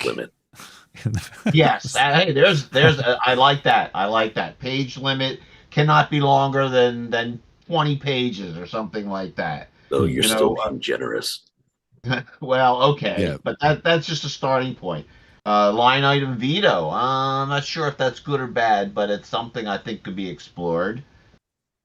It's a lot of presidential power. I think I'm probably anti knee jerk, but I haven't thought about it thoroughly. Yeah. The one thing that bugged me was some of the people were saying that we have to throw the whole thing out because it was written by racist white supremacists. Of course, well, any white supremacist is racist. Mark's like, that's why it's the best. That's why I love it. Thank you. But You know what? They're right. We should throw it all out. While there's no laws, you just kill all these people and then you form a new country. Well, that's true. Morality thank you is for making created. my position the moderate one. Morality is created by the law. That's what moral is. It's just majority vote. We define it. We say what's moral and what's not. Well, or there's also the other perspective, I think popularized by Orrin McIntyre, which is that a constitution is just sort of a snapshot of a people at a time. And so that the constitution, when it was written, represented the constitution of the people of America in 1776. Oh, man, and right now, when you say it's broken, you're right, because the people have changed and their morals have changed, their values have changed, their priorities have changed. And so if you really want to, it's kind of a distraction in that way. Yeah, you can use lawfare to force your will on the people, but I'd have to hear his case on that. I don't, but gut reaction, I would strongly disagree with that the Constitution is a snapshot of the people. That's what day-to-day politics are, and your crafting of your preferred policy in your state. And I'm not saying that the Constitution is a perfect articulation. However, it exists to enshrine timeless truths, not momentary reflections of the will or the whims of the people. Well, so the argument is that those are timeless truths to those people. You go and get there was okay. So if you took, I got to talk to him. I'm going to invite him on the show. I want to hear this. Well, yeah. So I mean, the American Constitution has been repeated several other times in several other places, and it hasn't had the same effect. I mean, Liberia got the American Constitution, and it fell to shit in a month because they weren't American people.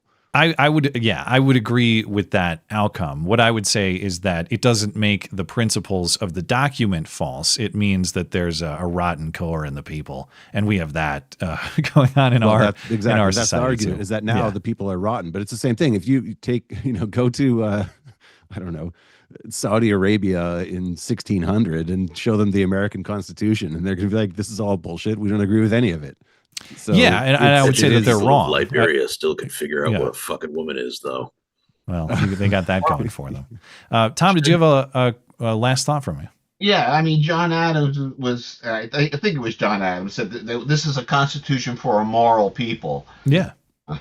And I try to push back, and I say, it's not white supremacy, it's Western civilization supremacy. It's the ideas of Western civilization, of reason, of law, of respect for the individual. That's what the Constitution was built on.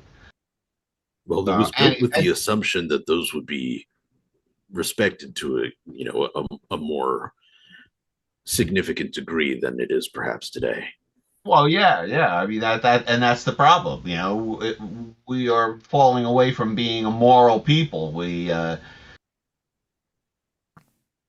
unfortunately. Yeah. Again, my argument's going to go back to look at the electoral map and break it down by demographic and see who votes how, and it's pretty clear.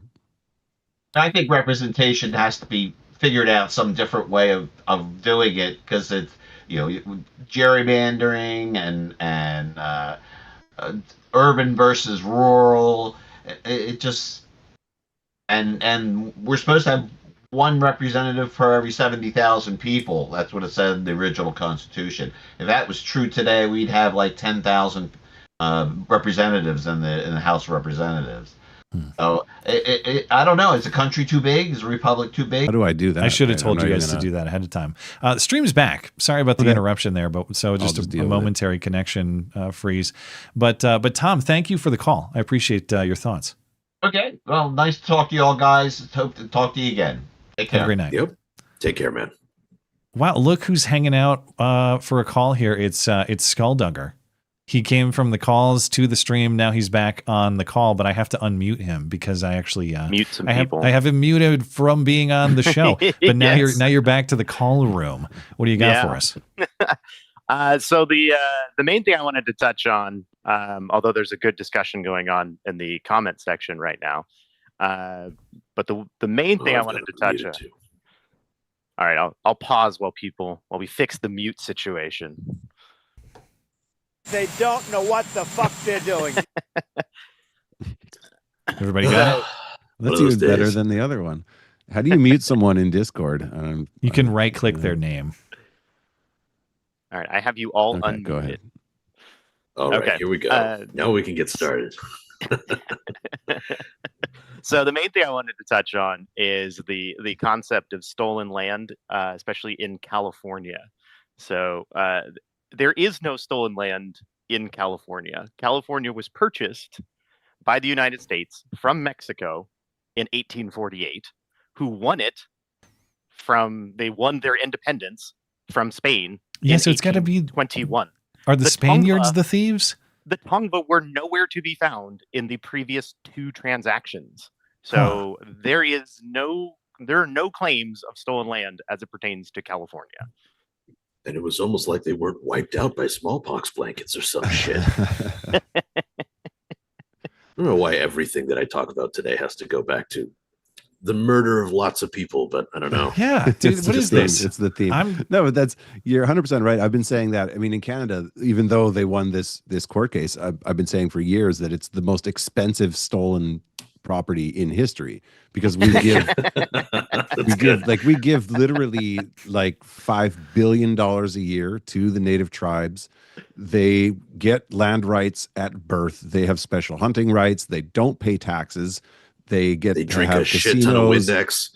they like gasoline and Windex, but they get casinos. They get tobacco rights. They get all this, and then turn around and call someone like me who never got anything.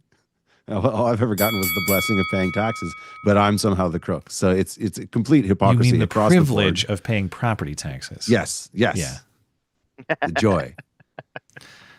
We basically stole all your time there. Speaking of stolen property, but did you have a final thought, Skulldugger? No, I mean the other great one is the use of the word colonizer. Like I love it when it's applied to people like me of Irish descent. Like, can you name me the Irish colonies? Who exactly have the Irish ever colonized? They just kind of followed the British around and they still wait. They still wait under the ship. Yeah.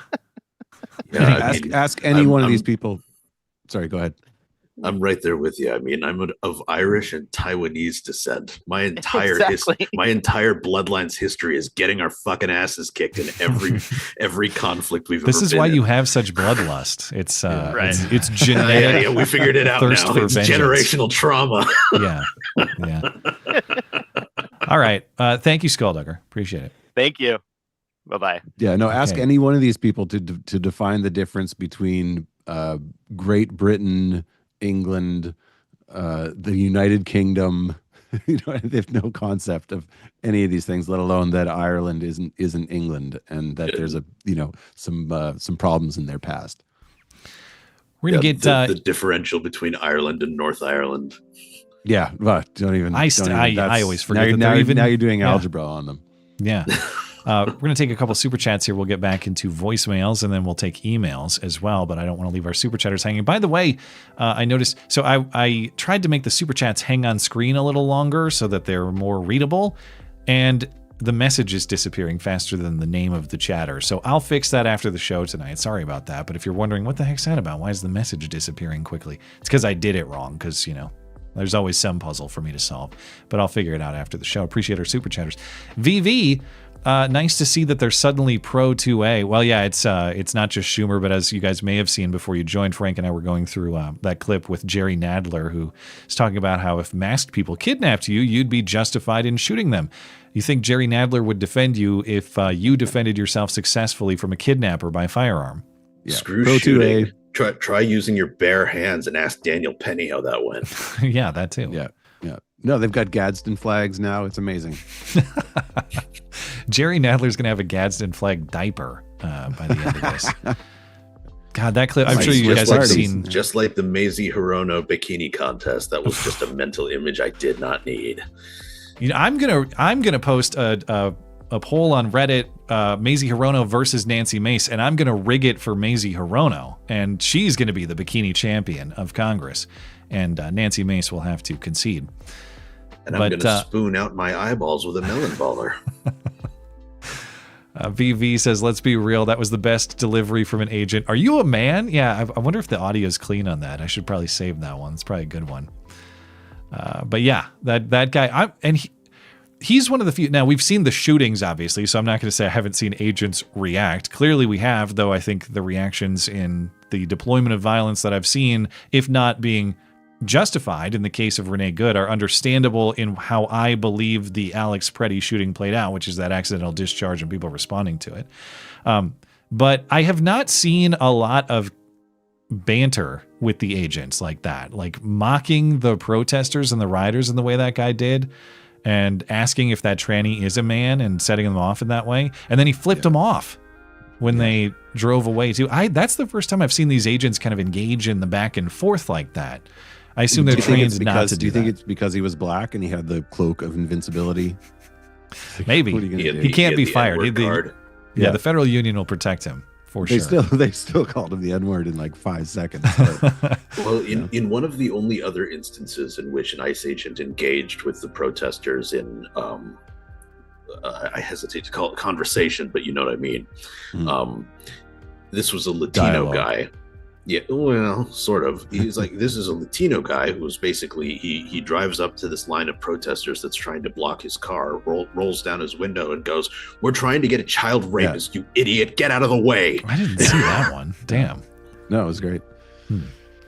Taker 610. Have you guys noticed that all this, with all this stuff happening in Minneapolis, that no one has talked about the guy who shot up an ICE facility and killed 2? Yeah, that was that was in Texas over the summer, right? And he killed 2 illegal immigrants by hitting the van.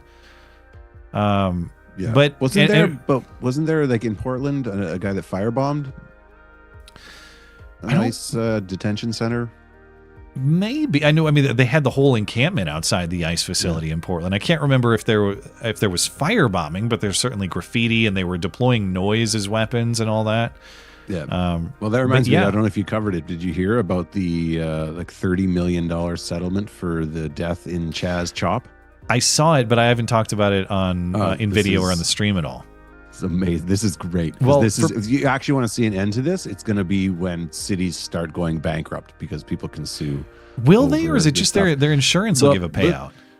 Well, that's the problem. Of course, it's always going to come back to your property taxes that are going to pay for it. But what's the problem with property taxes, Mark? The problem with property taxes is politicians, and I'll always agree with you. True property taxes have never been tried. They've only been covered. Yeah, exactly. Son of a bitch. Representational property taxes. No, but I was saying, like, if I think if Preddy's family had some wherewithal or a decent lawyer, they would be suing the city, suing Jacob Fry. I'm sure they're probably going to get that George Floyd check too. Yeah. No, because if the cops had done their job and arrested Preddy for obstruction. Yeah. You're saying sue Minneapolis because they didn't arrest him to save his life. I understand. Exactly. Okay. $30 million. That'll be interesting. Yeah. But yeah. Okay. Thank you, Taker. Injured Guardian. Preddy was unarmed. All he had was a SIG P320. Well, that's, people don't, guns don't kill people. Sig Sauer kills people. That's how the saying goes. Tim says, how can it be stolen land if British people were just undocumented immigrants who traveled from England to a new landmass? Exactly. So it goes both ways. Like, if they were bad for doing it, then the guys coming from Venezuela are also bad from doing it. If it was fine for the guys coming from Venezuela to do it, then the guys who did it from Europe a couple centuries ago, it was also fine. But of course, it's not about rules. It's about who they hate and who they don't. Matt, immigrants and I'm truly, truly sorry that your feather-wearing ancestors sucked at war. No, but what about you with the Irish and the Taiwanese? They'll boldly say that immigrants built America, but pioneers didn't. Yeah. Well, yeah. But the immigrants built America, and I get it. You can point to things like the Chinese and the railroads and all that. And they'll make the argument that, say, like the entire South was built on slavery. But that was kind of the point, was the South was behind the North in industrialization. Slavery built an inferior economy, even if it was slavery dependent.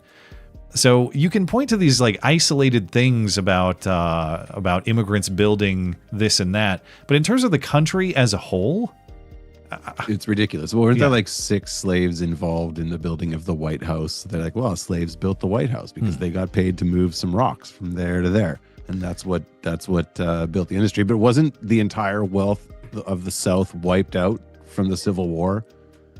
So I forget how that was financially settled. Like, was it 100% everything they ever had was based on slavery? It was still gone after the Civil War and had to be rebuilt. And the reason they lost is because the industry in the North was far more productive. So yeah, it's bullshit. Go ahead, Matt. Injured Guardian, Mark, the people and their priorities have changed. Yeah, now we're the United States of the United States of America. Yeah, where's that one? It's yeah. We're the United States of America. That's true. That's what we are now.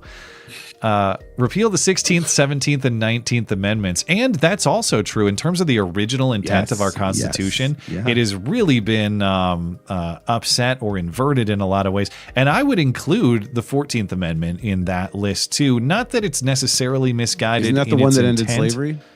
That's the 13th. Oh, okay. Repeal the 13th also. We got that one wrong. But as far as the way the 14th has been twisted into accumulating federal power well beyond its intent of just saying, well, we're going to take a little bit of federal power to say you can't have different rules for different races or classes of people and all this, and we're really going to bring former slaves into full citizenship. All right, that you get all that and how it fits in the context, but it's been twisted to make the federal government the boss of the states in a whole bunch of nonsensical ways, up to and including the supposed constitutional right to an abortion and gay sex and all that nonsense stuff that they've thrown in there. But yeah, all right. Just a couple more here on Rumble. We'll take some voicemail or call voicemails. Your friendly neighborhood fed. Can't watch tonight. I'm in the hospital with my wife awaiting our second son. Godspeed. Well, We love you. You're very special. congratulations. That's great to hear. Best to you and your wife. Hoping for a quick and healthy delivery. All the best to your family. Ninja Kitty. The kitty is all about what is happening to Billie Eilish, and everyone who celebrated in orgasmic ecstasy deserves the same thing. Totally here for it. Wait. Yeah, you're all about what's happening to Billie Eilish as in the logic of her own statements applying to her. Well, yeah, I hope the tribe continues to hold her accountable for weeks and weeks and weeks. Get your land back. Get your mansion back. Thank you, Ninja Kitty. Newbie of Death says, you look like dollar store Neapolitan ice cream. Well, which one? Is it this? Are you talking about in this frame? I had to take it off because it's like Mark just becomes so. I guess everybody's framed up kind of big. Me and Batman are huge. You're decent, but yeah, it zooms in really bad on everyone. Who's the chocolate in the Neapolitan? I think the middle. I'm the pink, that's for sure. You're the strawberry, I'm the vanilla, and that leaves Batman as the chocolate. Yeah. Well, I am the least white of all of you, so. All right. I guess that's technically true. We will come back to don't your use chats. this. Don't use I'll have this to just picture circle back with framing you. thing. This is the problem with jumping in 9:30. I don't get to test my camera setup, and I've had to move. I'm like 2 feet away from my mic just so my face isn't the entire screen. Well, that's muted. That's the risk of the Wednesday duct tape production. Yeah. All right, let's get into some voicemails here. As a reminder, if you'd like to leave an email or a voicemail for the show, you can do that through the contact page on my website, mattchristiansenmedia.com/contact. And first up tonight is our friend Kaiser in Gilroy with a call about the Batman protester there in Santa Clara County where the Super Bowl is going to happen on Sunday. Oh, for the love of God. Hello, Matt, and whoever's riding shotgun with you or on your new panel, and I'm hoping it's Batman for this voicemail.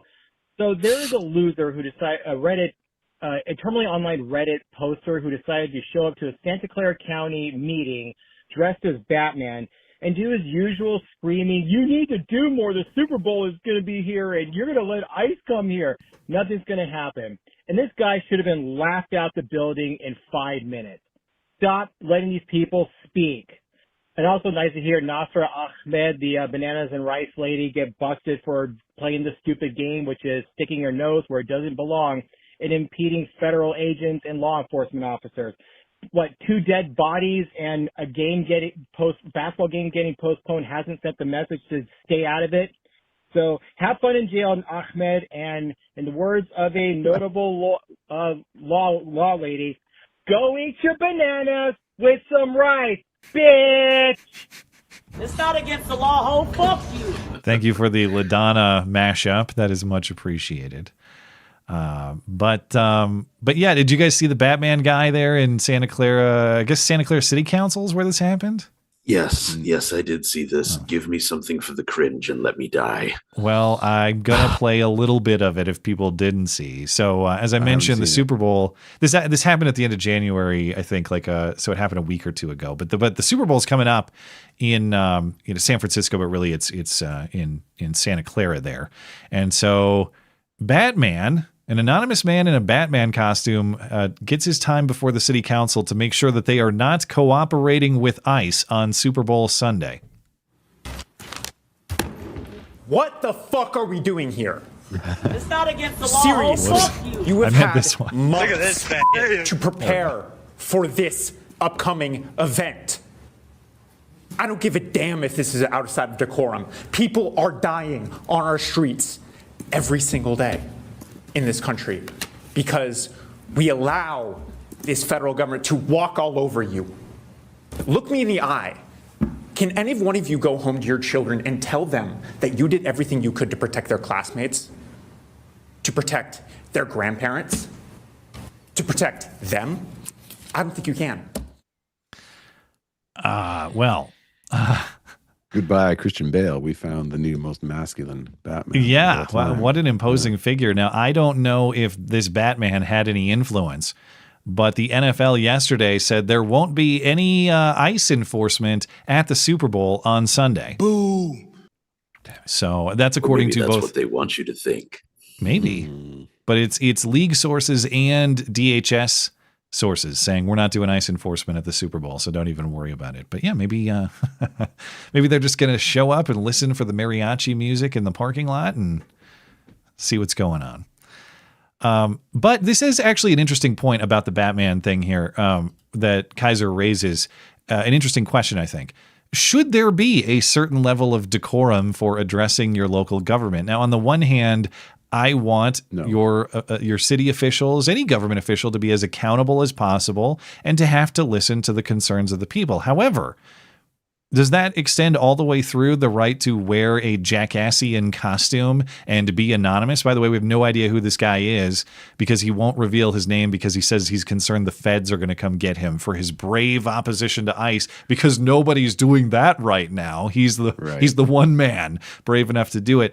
But the other thing about the anonymity, number one, you don't have the courage to put your face and your name to your words, which isn't necessarily deserving of respect. But the other thing about it, like, how do I know if I'm on Santa Clara City Council that you're even a guy who lives in Santa Clara? You could be anybody. You could be an activist who just tours around being a jackass, and I have no reason to listen to you because you're not actually one of my constituents. It'd be funny if he was actually like the mayor. So he might Alex be. Stein.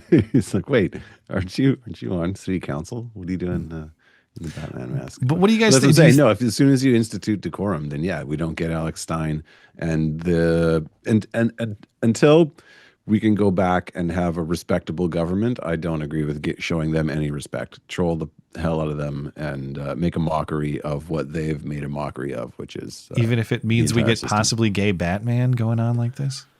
Yeah. Yeah. All right. Yeah. All Mm. Batmans are possibly gay. Sorry. Not this Batman. It's the tights and the cape. Oh, you meant this guy, not our Batman. No, sorry. Yeah. Except our Batman. Yeah. Okay. Okay. Gotcha. Very much appreciated. Yeah. All right. Yeah. No, It was not this guy, I knew this was going to come up. I really did. I knew this was going to come up, and that I was going to be tagged somehow in this. And on the one hand, yes, I absolutely agree that we cannot be treating our politicians like serious people when they're not serious people. If they can't figure out what the hell a woman is, they are more retarded than 99.99999% of people who have ever existed, and they should be treated as such. Amen. And unfortunately, that means the result is you are going to get faggots like this, and we'll just have to take it in stride as best we can. Mm-hmm. All right. Next call is from I believe this is our caller in North Dakota, and I don't have your name handy, so my apology to our North Dakota caller, but sounds like he took a trip down to Minneapolis and has a report back. Hey, Matt. Did not plan on calling in this week, but I had to make an emergency trip into Minneapolis on Monday. Did not expect to do that, but I drove in from North Dakota, so, 4-hour drive, 5-hour drive, and just wanted to report that it is bad in Minneapolis. I didn't see anything crazy happen, but there's vandalism all over the place. I was all over. I was downtown. I was also in Ramsey County, kind of St. Paul area, and there's billboards that are just spray painted FIs. There's almost every public bathroom I went in had vandalism. Every coffee shop I stopped at, anywhere you shopped, there was posters up about, what to do if you see law enforcement. So it's endemic. Like, it is deep. And of course, downtown Minneapolis, every single business has wall to wall pride flags. I'm talking like the entire window pride, trans, like the most recent pride flag. So, if anyone's in like small town or small town America, I should say, that you don't understand how deep it is in these cities. You go in there and it's a culture shock for sure. So I don't know if this will even get played, but yeah, just figured I'd share my experience. Hey, take it easy. Have a good show. Well, thanks for the call and thanks for the update. I hope you're already on your way back to North Dakota and your trip was brief. I have not been to downtown Minneapolis since 2019.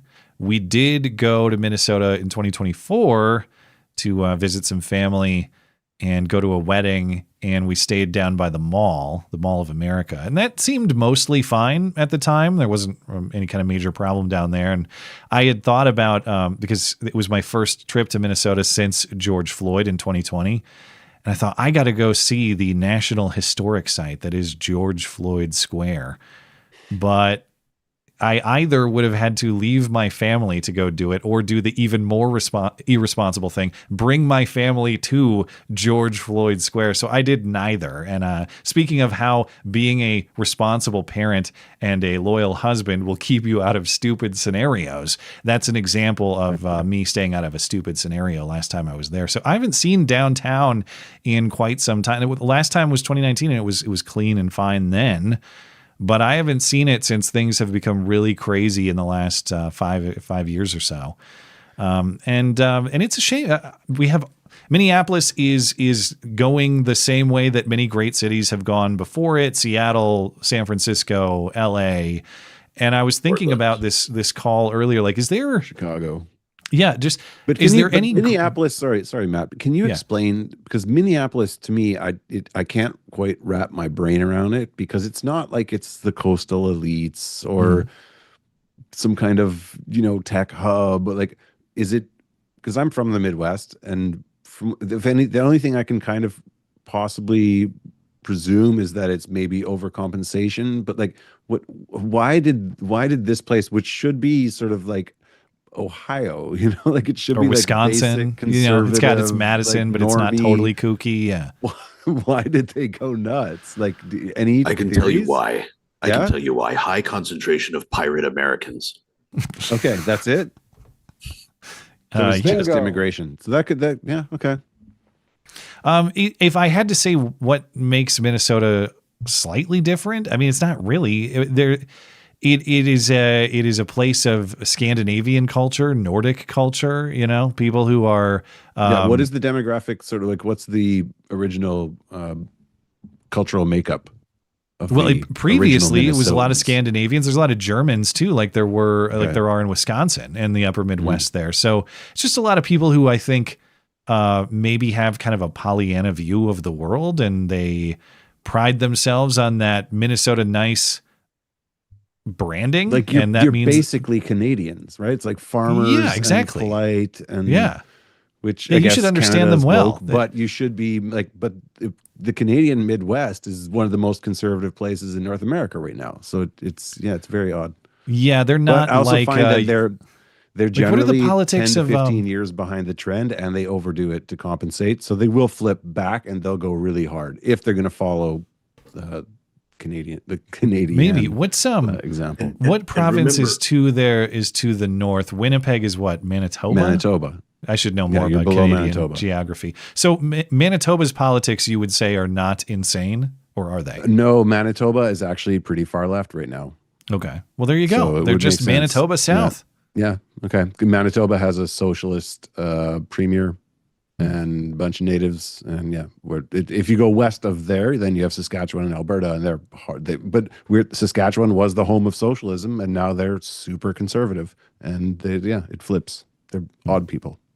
Well, and remember, Canadians like to pride themselves on being nice, but then they'll throw food cans over to your enemies and then follow them with grenades. Oh So- yeah, no, Canadians are not nice. They're just polite assholes. But that's probably the characteristic of Minnesota that you're talking about too, where you like to brand yourself as nice, but you are actually an a-hole, and or your niceness is to a degree that is so absurd that it becomes absolute moral relativism. You will stand for nothing. You will be abused by everything because your view that nice is the top of the moral hierarchy means that you are unable to distinguish between good and bad. You are just nice to everything, whether it is good or evil that's presenting itself to you. And there's no merit in that. There's nothing worthwhile about that. So, And when you are people like that, you wind up just having the Geneva Convention being a list of shit you did.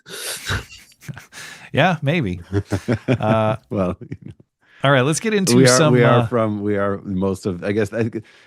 of the Midwest is immigrants from like Ukraine, Germany, the farming places in Europe. So I guess there might be some genetic inheritance there. Thanks to our voicemail callers. Appreciate you guys. We're going to get through a handful of emails here, and then we will call it a night. I had a little bit of extra room tonight, so I brought back one from last week, and I thought we just can't get out of Minnesota. You know, this is a forever Minnesota podcast at this point. But Minnesota Root Beer Enjoyer says, I saw 3 ICE protesters at a stoplight. No one honked. Is the tide turning? As in, are people buying what the mob is selling or not?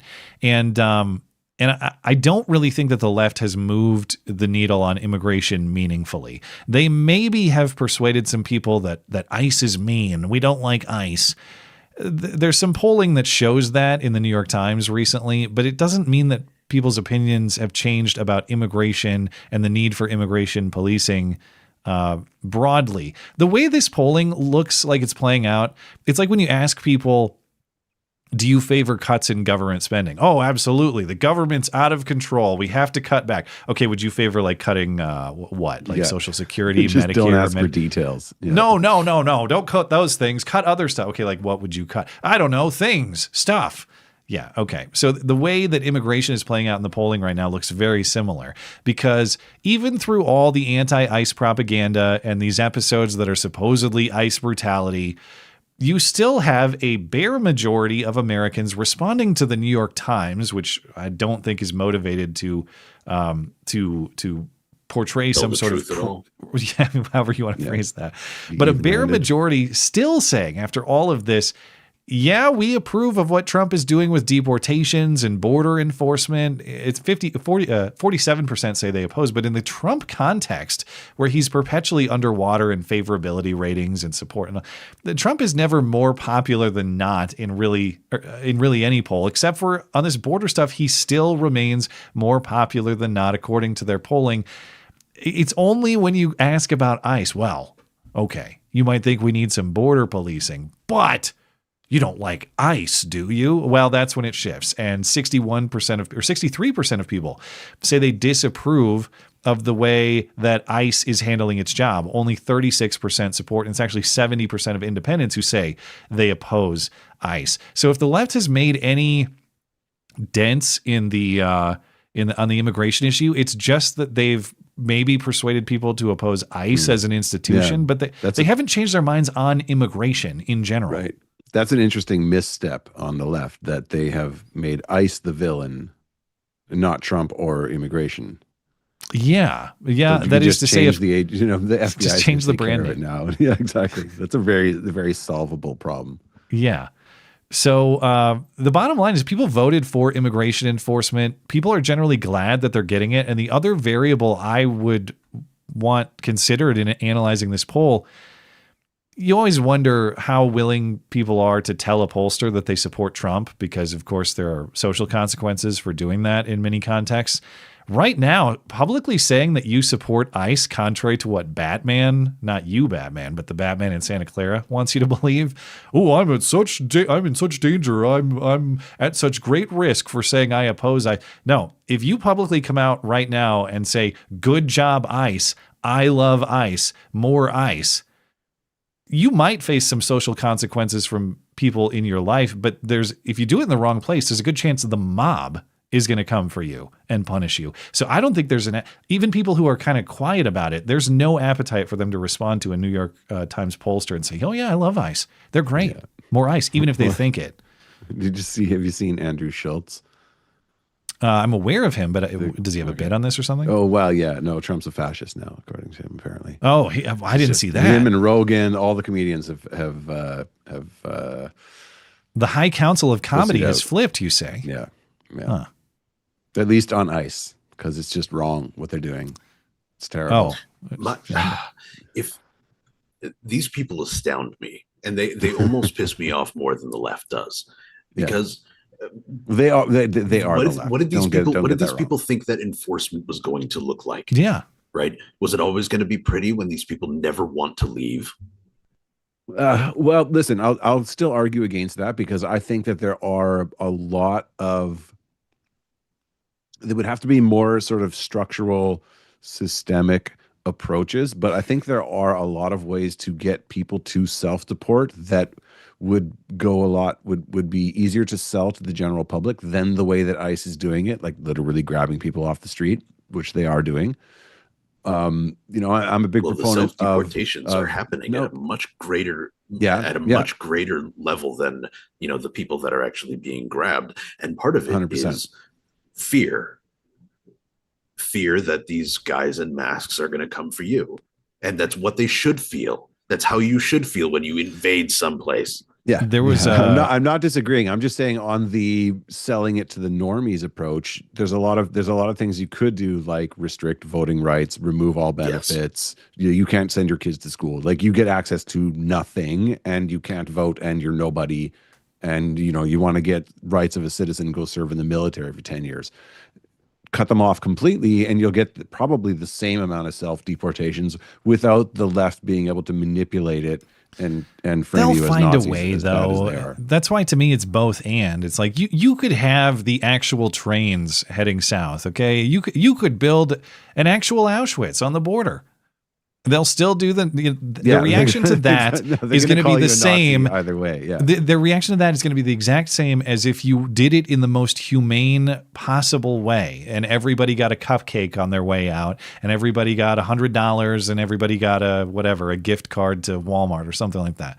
Right. Yeah, when you're dealing with people who are calling you a genocidal maniac Nazi, you don't really have to be scared that their rhetoric is going to get worse. Yeah, that's why I don't want these people appeased. That said, though, I do think that, and Ginger Ninja, our chatter, had raised this point too.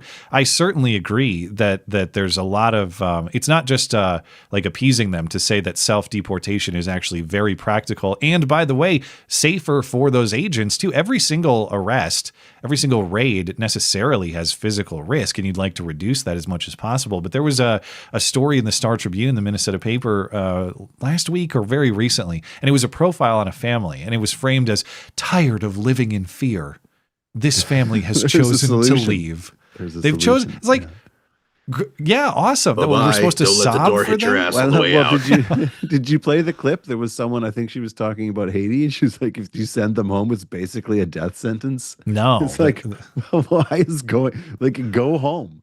Why is being around your own people worth, like, you love fascism so much you're willing to die for it. Like, these people, these are the real Nazis, is the immigrants that are just dying to live in a white supremacist fascist country. Yeah. Nobody loves it instead of going home. In fairness, when it comes to Haitians in particular, I can kind of understand why they stay here in spite of the fear of ICE raids. Because, I mean, you don't have to eat dirt cookies here.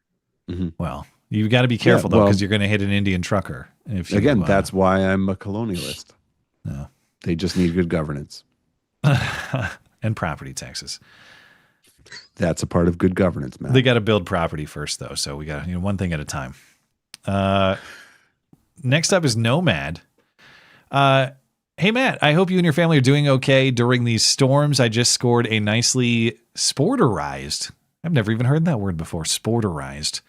Ever heard that word? No, but I assume in the context of guns he's talking about here. So he's taking a Mosin and he's kind of modernizing it with, say, a sport stock or something like that. That's what it means? Okay. Defacing it, actually, is I think the right word. Okay. Well, I just scored a nicely sporterized Mosin Nagant 9130 and a Hungarian FEG PA 63. I have no idea what that second one is. You know that one? Either of you?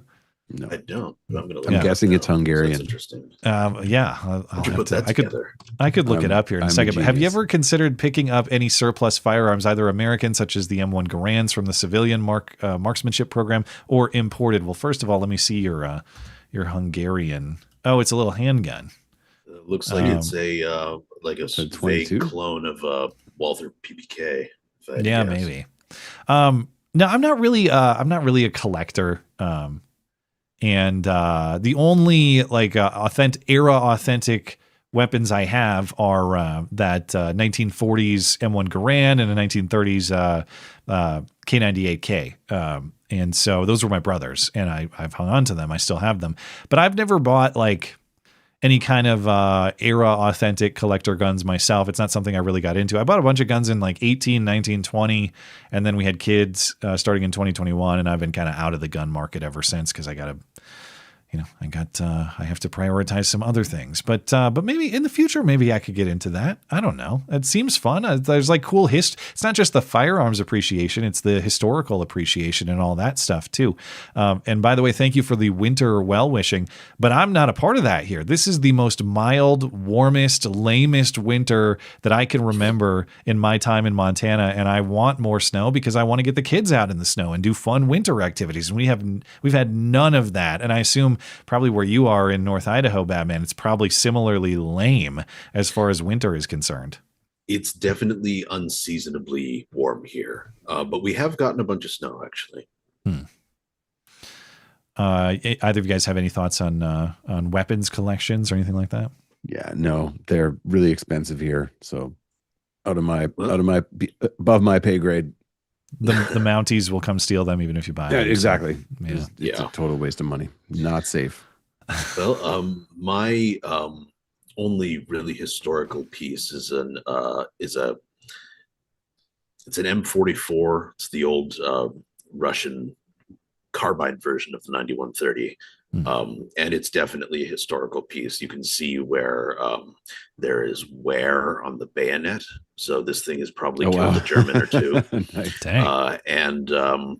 It still has the hammer and sickle inscribed on the receiver. Wow. Very cool. That is pretty cool.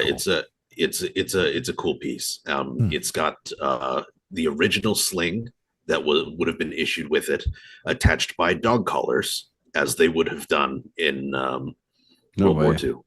Wow. Yep. That's pretty cool. And where'd you get the that? leather's old, the stock is beat to shit. You can tell this was a war piece. So it will not be sporterized. No, fuck no. Yeah, no, that would be officially defacing. That would be a crime. And it's still functional? Yeah. Oh yeah. Wow.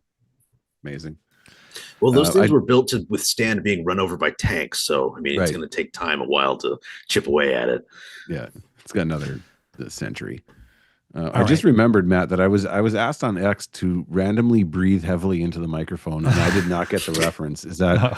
It's because we've had difficulty managing Matt Palumbo's breathing, but that joke is coming to an end because I have invested in some top technology that we will be setting up to not only deal with the volume fluctuations in his voice, but you won't be hearing any of that sultry breathing anymore either. Because I thought it was a personal attack, but I responded in good humor.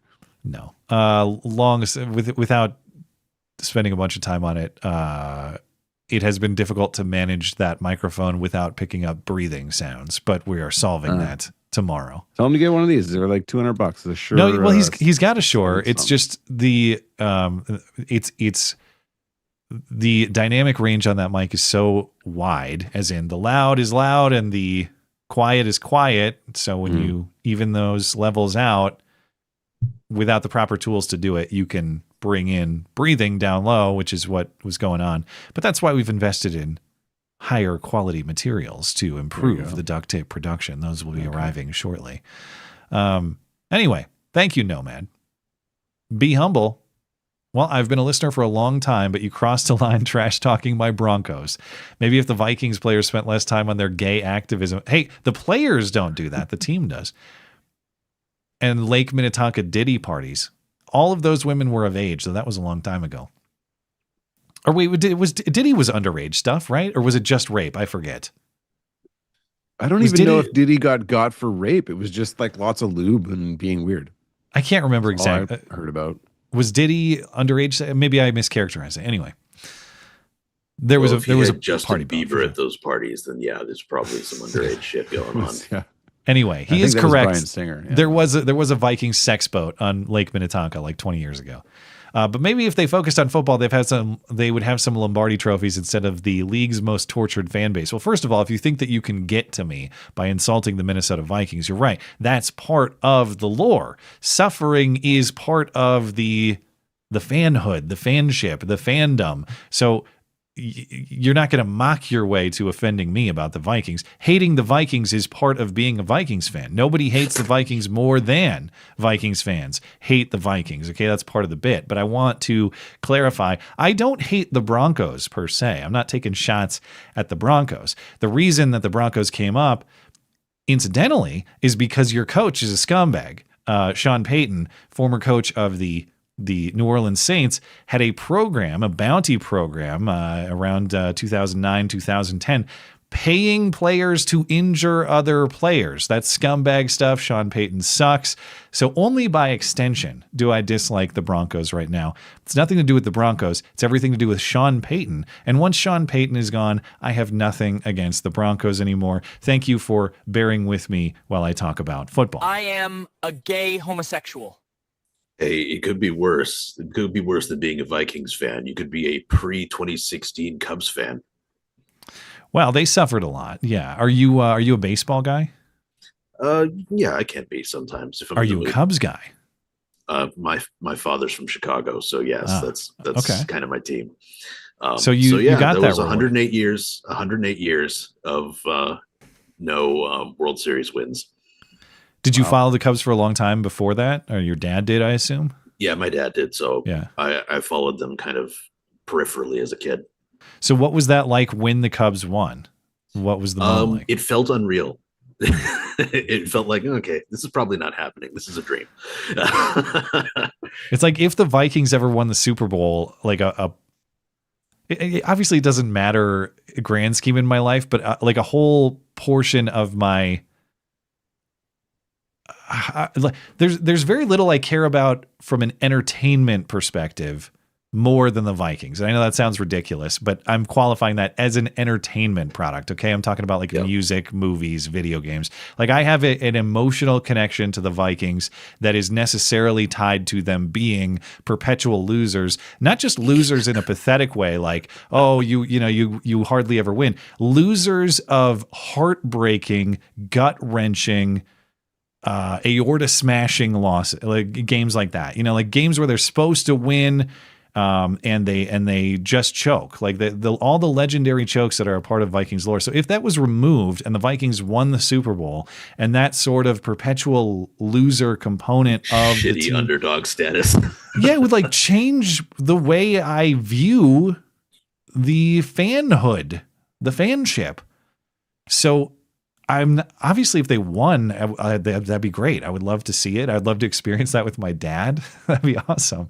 But I feel like I would care less about the team if they won the Super Bowl. Like I would kind of move on, you know? Ruin it.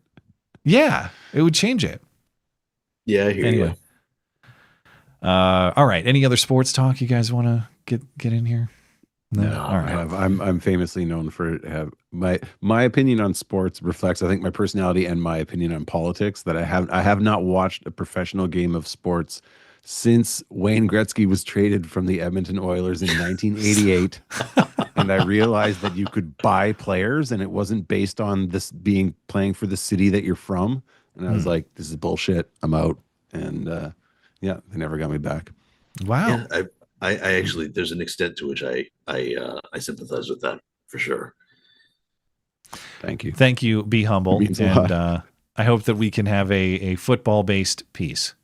Thank you for sending an email. Chief Justice, a leftist YouTuber with millions of subs recently said that he does not talk negatively of homeless people because in his view, that homeless person could just as easily be him. Do you think that leftists are too charitable in their views on what causes people to become homeless? And do you think that they know that there are plenty of cases where people's own bad choices lead them to becoming homeless, and it's not just quote unquote bad luck or systemic problems that made them homeless? So I do think it's good to have some humility. I do think it's good to have some understanding for other people, of course. However, they're wrong. We're in the position we are in this country now because of suicidal empathy. Well, and the idea that it could just as easily be you, I mean, I guess theoretically there are a set of circumstances that could cause anybody to be homeless, but for most people, they are so extreme that they're not a practical reality. They will never happen. And the truth of the matter is as you say, this is almost always a product of bad choices. Other than if you're mentally ill, in which case those people need help and need to be institutionalized, or if you're drug addicted, which usually is a product of bad choices, unless you were somehow forced into the drug addiction or something like that.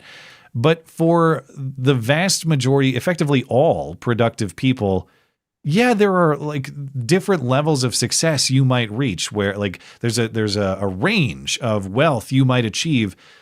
But there is no way in which you are going to stop working, stop producing, and leave your family homeless. Like, even if I couldn't, in some bizarre world where I couldn't work at all, like what I do is no longer viable and everybody refused to hire me because they think I'm, whatever, I suck. They don't like my internet opinions. They refuse to hire me.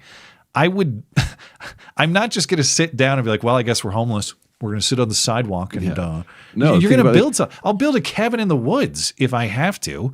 And that's true for pretty much everybody who, and even if you're a person of a limited skill set or you have certain financial challenges, okay, everybody is capable of getting a job that will pay for them to have a housing in which they have roommates, for example. And I know sometimes that sucks and sometimes your roommates are sketchy, but my point is, like, with a basic level work ethic, you are not going to be homeless. You might have less than desirable living conditions, but you're not going to be living on a sidewalk. So no, it's not correct to say it could just as easily be you if you are a remotely productive person.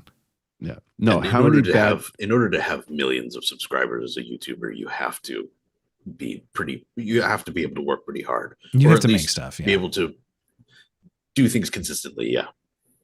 No. How many bad choices and how many people would you have to fuck over to be in a position where no one will come and help you? Like, if you're the average person, it's ridiculous. And I view like leftists, I think they all see themselves as future homeless people because they want to be able to live in that world where they're completely atomized and detached and irresponsible, and they don't want to believe that there will be consequences for living the life the way that they do, cutting off family members because they disagree about politics and treating everyone like shit.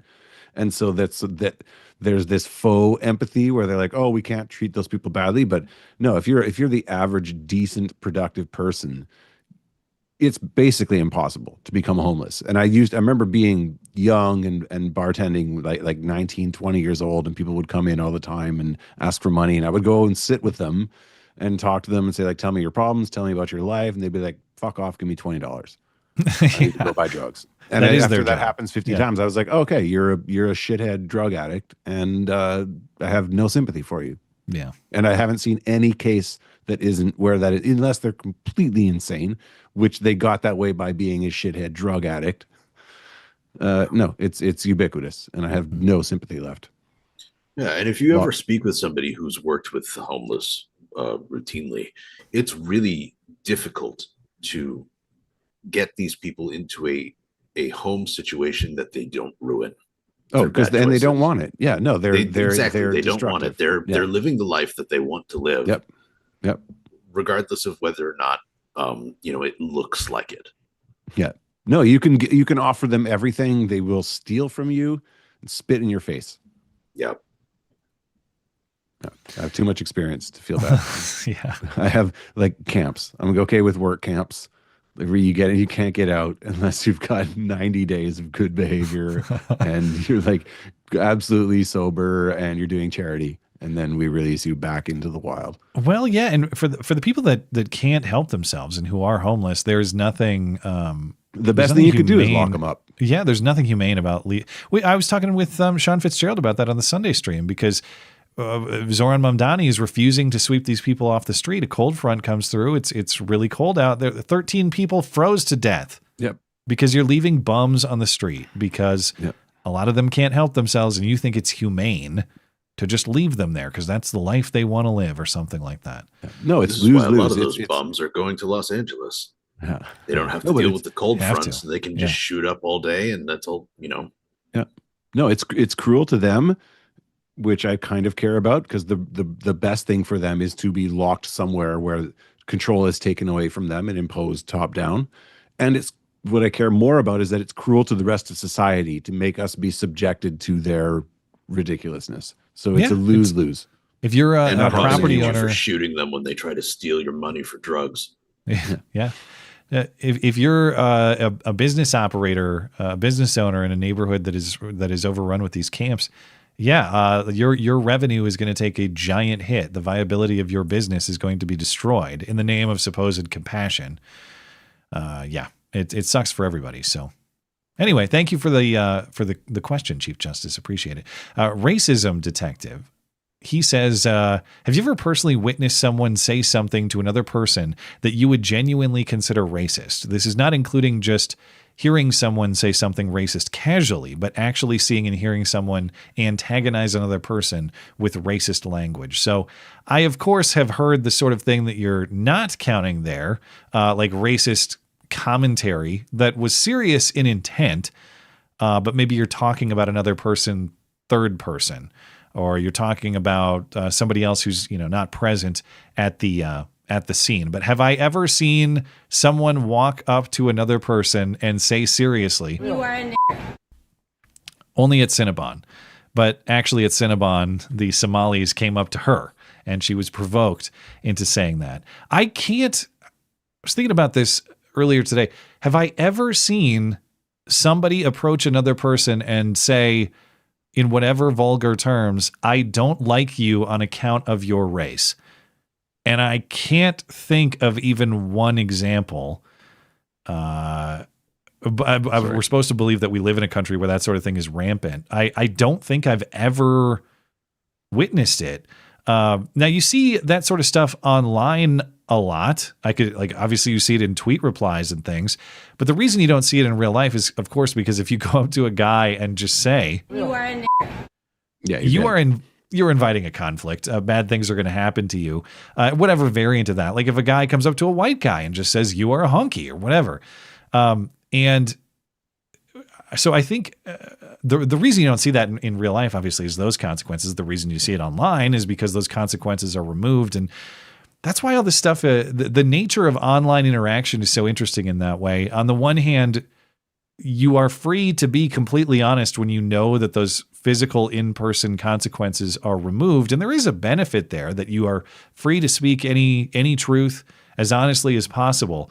The downside, though, is a variant of the idea that an armed society is a polite society. That is to say, if I know that if I treat that guy rudely, he could very seriously punish me, it forces me to be a little more considerate and respectful of him. And there's benefit in that, too. So I don't know. I find these things interesting to think about philosophically. But have either of you guys witnessed that? Like straight up, I don't like you because you are this race. I've experienced it basically my whole life. I've never witnessed it to anyone else. Well, anti-white doesn't count. Everyone knows that. Well, that's it. No, but not just anti-white. Like I grew up white in a native community, then moved to Quebec as an Anglophone, and then moved to a Jewish community in Quebec as a Goy. Like it's just, I've literally suffered abuse my entire life. And no one gives a shit because it's based on societal norms and what's acceptable. And I'm a straight white Christian male, so have at me. Wow. The mean streets of Quebec have molded this this proud white man that you see before you. I am a consequence of my circumstances. I have also actually personally seen somebody get abused for their race. Take a wild stab in the dark as to what the race was of the person doing the abusing. A stab in the dark, you say? It sounds like a stab from the dark. Is that a hint? Yes, of course it was a hint. Okay. So what did you see? Was it a stabber? No, it was the stabbing bit was a turn of phrase there. But no, it was a black person abusing an Indian person. And Indian like scalping or Indian like curry? Indian like forehead. Dot. Okay, so from India. Not feather. Yeah. Yeah.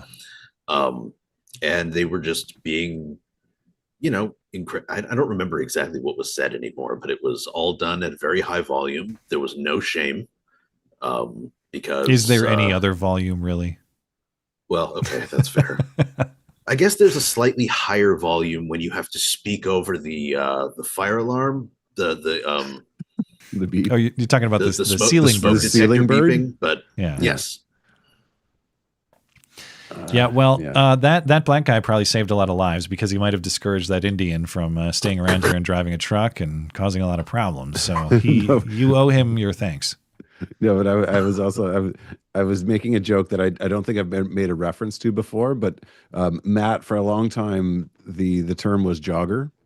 Mm-hmm. Yeah. And then I saw on Twitter after the Arania Yerutska stabbing, and someone was like, because someone called a black person the N-word, and there's a lot more descriptive terms you could use, like stabber. And so now stabber is the new jogger. What? Stabber was supposed to be a I don't even understand what he meant.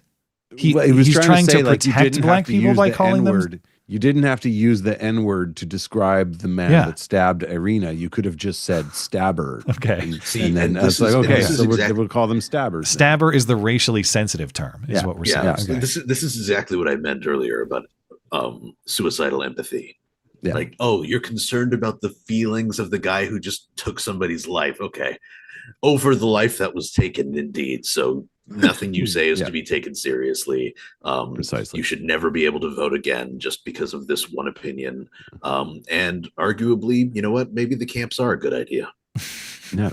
Well, that's and to me, it's the ultimate irony of the argument. I'm like, okay, well, if to you, referring to them as stabbers is less insulting than some random word starting with an N that someone came up with 200 years ago that I don't even get the reference for, we'll go with that one. You win. Stabbers. We'll go with violent, stabbers. Murdering connotations over random sounds. Yeah. All right. Stabbers it is. Yeah. Thank you to our emailers tonight. As a reminder, if you'd like to send us an email or leave a voicemail for the show, the way to do that is through the contact page on my website, mattchristiansenmedia.com/contact. contact. And we will catch up with some super chat here, and then we'll call it a night. Let's see. What do we got? Where did I leave off? Joshy Boy chimed in. He said, to answer Batman's question, no, immigration enforcement was never going to be pretty. Pretti. Just ask Alex.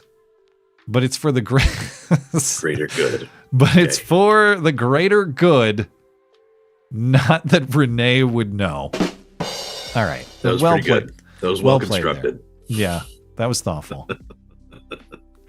God, what was that super chat joke the other week?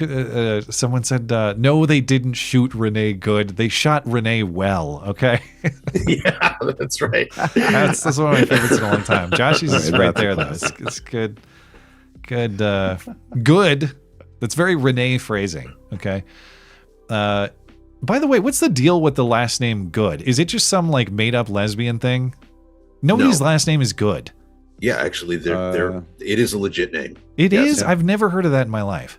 Yeah, there's a famous Matt Good. There's a Matt Good? The very first person who was killed during the Salem witch trials was a lady named Sarah Good, I believe. Wow, that does ring a bell, actually. Okay, so Matt Good is an American musician, singer, and record producer. All right. Yep. Okay, Sarah Good. Yeah, you nailed it on the Salem witch trials thing here. It's Sarah Good there's is a morbid fascination with the witch trials for me. So accused of witchcraft in the Salem witch trials occurred in 1692 in Massachusetts. Bingo. Okay. I still think these lesbians made it up. I don't know. I don't think they were Salem fans of the witch trials or something like that. Yeah, you're right. They weren't. They weren't executed for being witches. They were executed for being dykes. Is that what you're saying? I just think I don't know where that name. I think they both made the name up. I don't think that's even Becca Good's real name, but maybe I'm wrong. Did. Who knows? Either way, Guardian, things turned out pretty good. Things turned out pretty well. Injured Guardian, 108 years of no World Series wins. Look up Harry Dresden. I don't know the name. Who's Harry? Okay, the Dresden Files, popular urban fantasy by Jim Butcher. In following Harry Dresden, Chicago's only professional wizard and private investigator, as he solves supernatural cases involving vampires, werewolves, and fairies. All right, but what does that have to do with the World Series? I'm confused. Boston.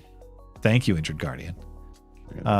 Joshy Boy says, Vlad the Impaler once said that a beggar is worse than a thief, or at least a thief was honest in his work or something like that. Kinda, yeah.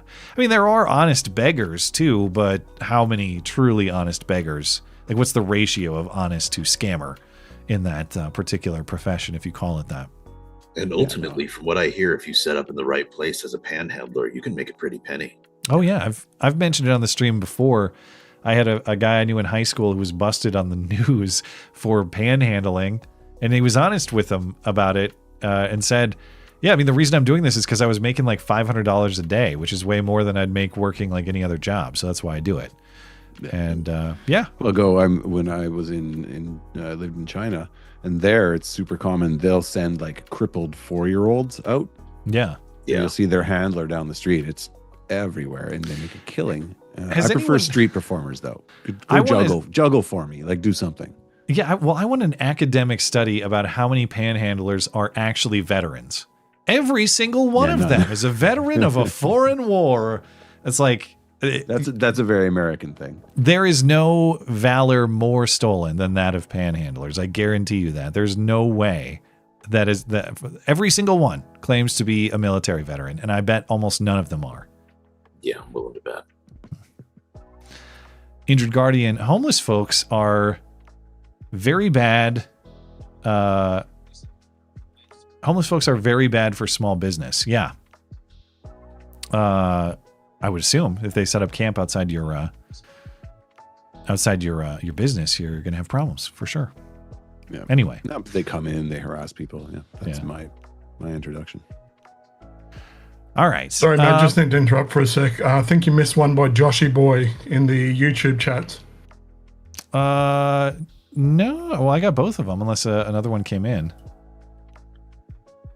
Because And I've you're got the muted, so Batman. just the one, one about Batman and Joker.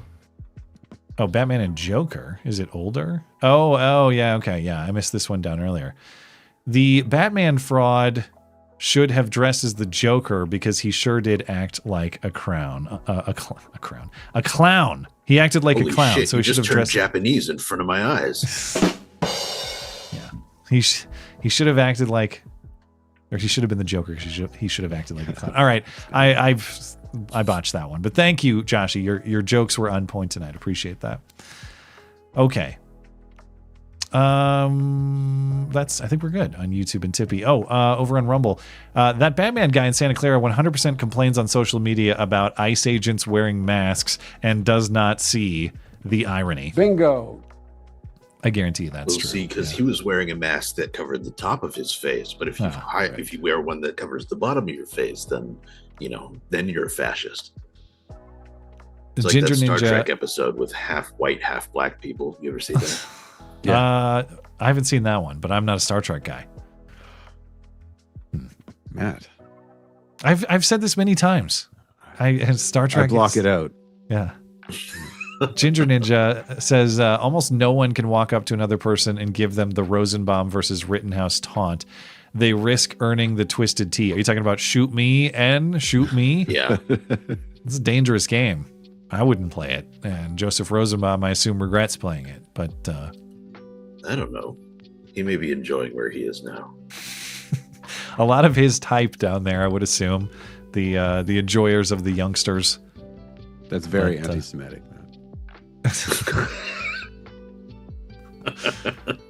Yeah, I guess so. All right. Anything else before we are out of here?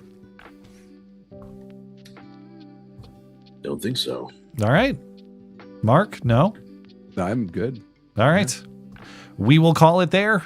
Thanks for tuning in tonight. Thanks to our live chatters and super chatters for making the live show Sorry, a Matt, success. someone's also saying you didn't get the Joshy Boy one about Vlad the Impaler. I think you got that one, didn't you? Yeah, I did that. Because that was when we were talking about honest work of thieves. And I sent through a few as well. I don't know if your compiler thing's not working. What the heck? Let me give a refresh here. The last one I have is from Injured Guardian, and Joshy was prior to that, and that's all I got. Seeing one more from Taker 610. Oh yeah, that one just came up, so it takes a second to feed through, but yeah, right. Then we can take that one, but yeah, I don't see any more. Oh wait, Tim, yeah, okay, hold on. These I just missed the Tim ones because I thought I already read those. Son of a bitch, 3 people roll called, then one of them dropped out. I was hoping to slip into that third slot and rant about Don Lemon and journalism. Then Skulldugger pulled in the bastard, didn't even roll call. Well, maybe on a future show. Well, appreciate your assistance, Tim. And he also says, but it's ma'am, or it's bat ma'am. It's bat ma'am. I'm not alleging that he is trans. I'm saying he's acting like more of a woman than actual women. Regarding the question of decorum, I agree with Mark. No person is ever just owed respect. They have to earn it. It's also true for the government too, though. Like I get. That was my point. Yeah. Oh wait, no, I see. Treat them like the clowns they are. Yeah. I was interpreting it the reverse way. Like Batman's not owed respect, but who's the bigger clown? The government people or Batman? That's the government. Yeah. It's all a clown car. It doesn't matter who's the biggest clown, who's got the biggest nose on. Exactly. That's also anti-Semitic. The one of the most powerful tools. I think it was like Solzhenitsyn or someone who said when mocking the communists, it's the most important thing you can do to show them zero respect. Show them exactly the amount of respect that they're due, which is mockery. The last one here is from Taker. The irony of the anti-ICERs is that they're basically using the same, if not worse, tactics than they accuse ICE of doing. Yeah. Yeah, pretty much. I mean, they've also shot people too. So it's like thinking, well, they haven't deployed the lethal force. Yes, they have. I forgot. I actually did forget they were doing that Recently? over the summer. Over the summer, they took shots at ICE agents, and the only reason they didn't kill them is because of poor marksmanship. They hit the illegal immigrants instead. Right. Yeah. So killed too. They don't have the high ground on that either. Not that I think that the deployment of lethal force was necessarily wrong Certainly, I don't think it was wrong in the good case. The Preddy case is complicated, but if it played out the way I think it did, I understand why the lethal force was deployed. I don't know how it's going to be ironed out as a matter of law, but we'll have to see what the investigation finds. Okay. I'm waiting for that. I know we had one more chat. I'm waiting for that to show up here for me, and then we'll be out of here. But it takes a second. So we got to find something else to talk about while we wait for that chat. Well, how's the weather out there? We already talked about the local sports team. It's cold, man. It's cold up here. I don't know how you guys are doing, but it's I'm sick of it. It was in the 50s here today. All right, that's enough weather talk. I got it. Injured Guardian. Did my mob super chat go through? Well, you didn't think we'd take I guess I just, you know what? Yeah. I just did a terrible job of reading the chats tonight because I guess I missed a bunch of them. But yeah, sorry, I missed this one. Injured Guardian said, Matt, if you support ICE, there's a chance the mob will come for you. Me, how ICE's success reduces their expenses. Oh, lowercase m. Wait. This joke is. Oh, I see. He's saying the IRS. Wait. Matt, if you support ICE, there's a chance the mob will come for you. Lowercase m. Me, how ICE's success reduces their expenses. Oh, lowercase m. I think this is a joke about the government being a mob or the IRS being a mob, but my brain. I think he's saying you're gay. Yeah. Oh, he's saying I'm gay. Yeah. Okay. Well, you are gay. We'll just leave it at that. I'm sure the joke's in there somewhere. Thank you, Injured Guardian. I'm sorry I butchered that one too. We're joking on Sunday. I'm gonna get fired from my own show, and Matt Palumbo's gonna take over. Is how it's gonna go. So I'm on track for that career arc right now. Anyway, we are going to end it there. Appreciate everybody tuning in live tonight. Appreciate our live chatters, our super chatters, keeping the live production, making the live production a success. If I could even find my words at this stage of the night. Anyway, if you're listening on demand later, thank you kindly as well for supporting the show. Thanks to our callers, emailers. Thanks to Frank, quitefrankly.tv. Thanks to Mark and Batman. Mark's YouTube channel in the description. Thanks to producer Tim. MattChristiansenMedia.com for all things show related. I will be back here on Sunday night.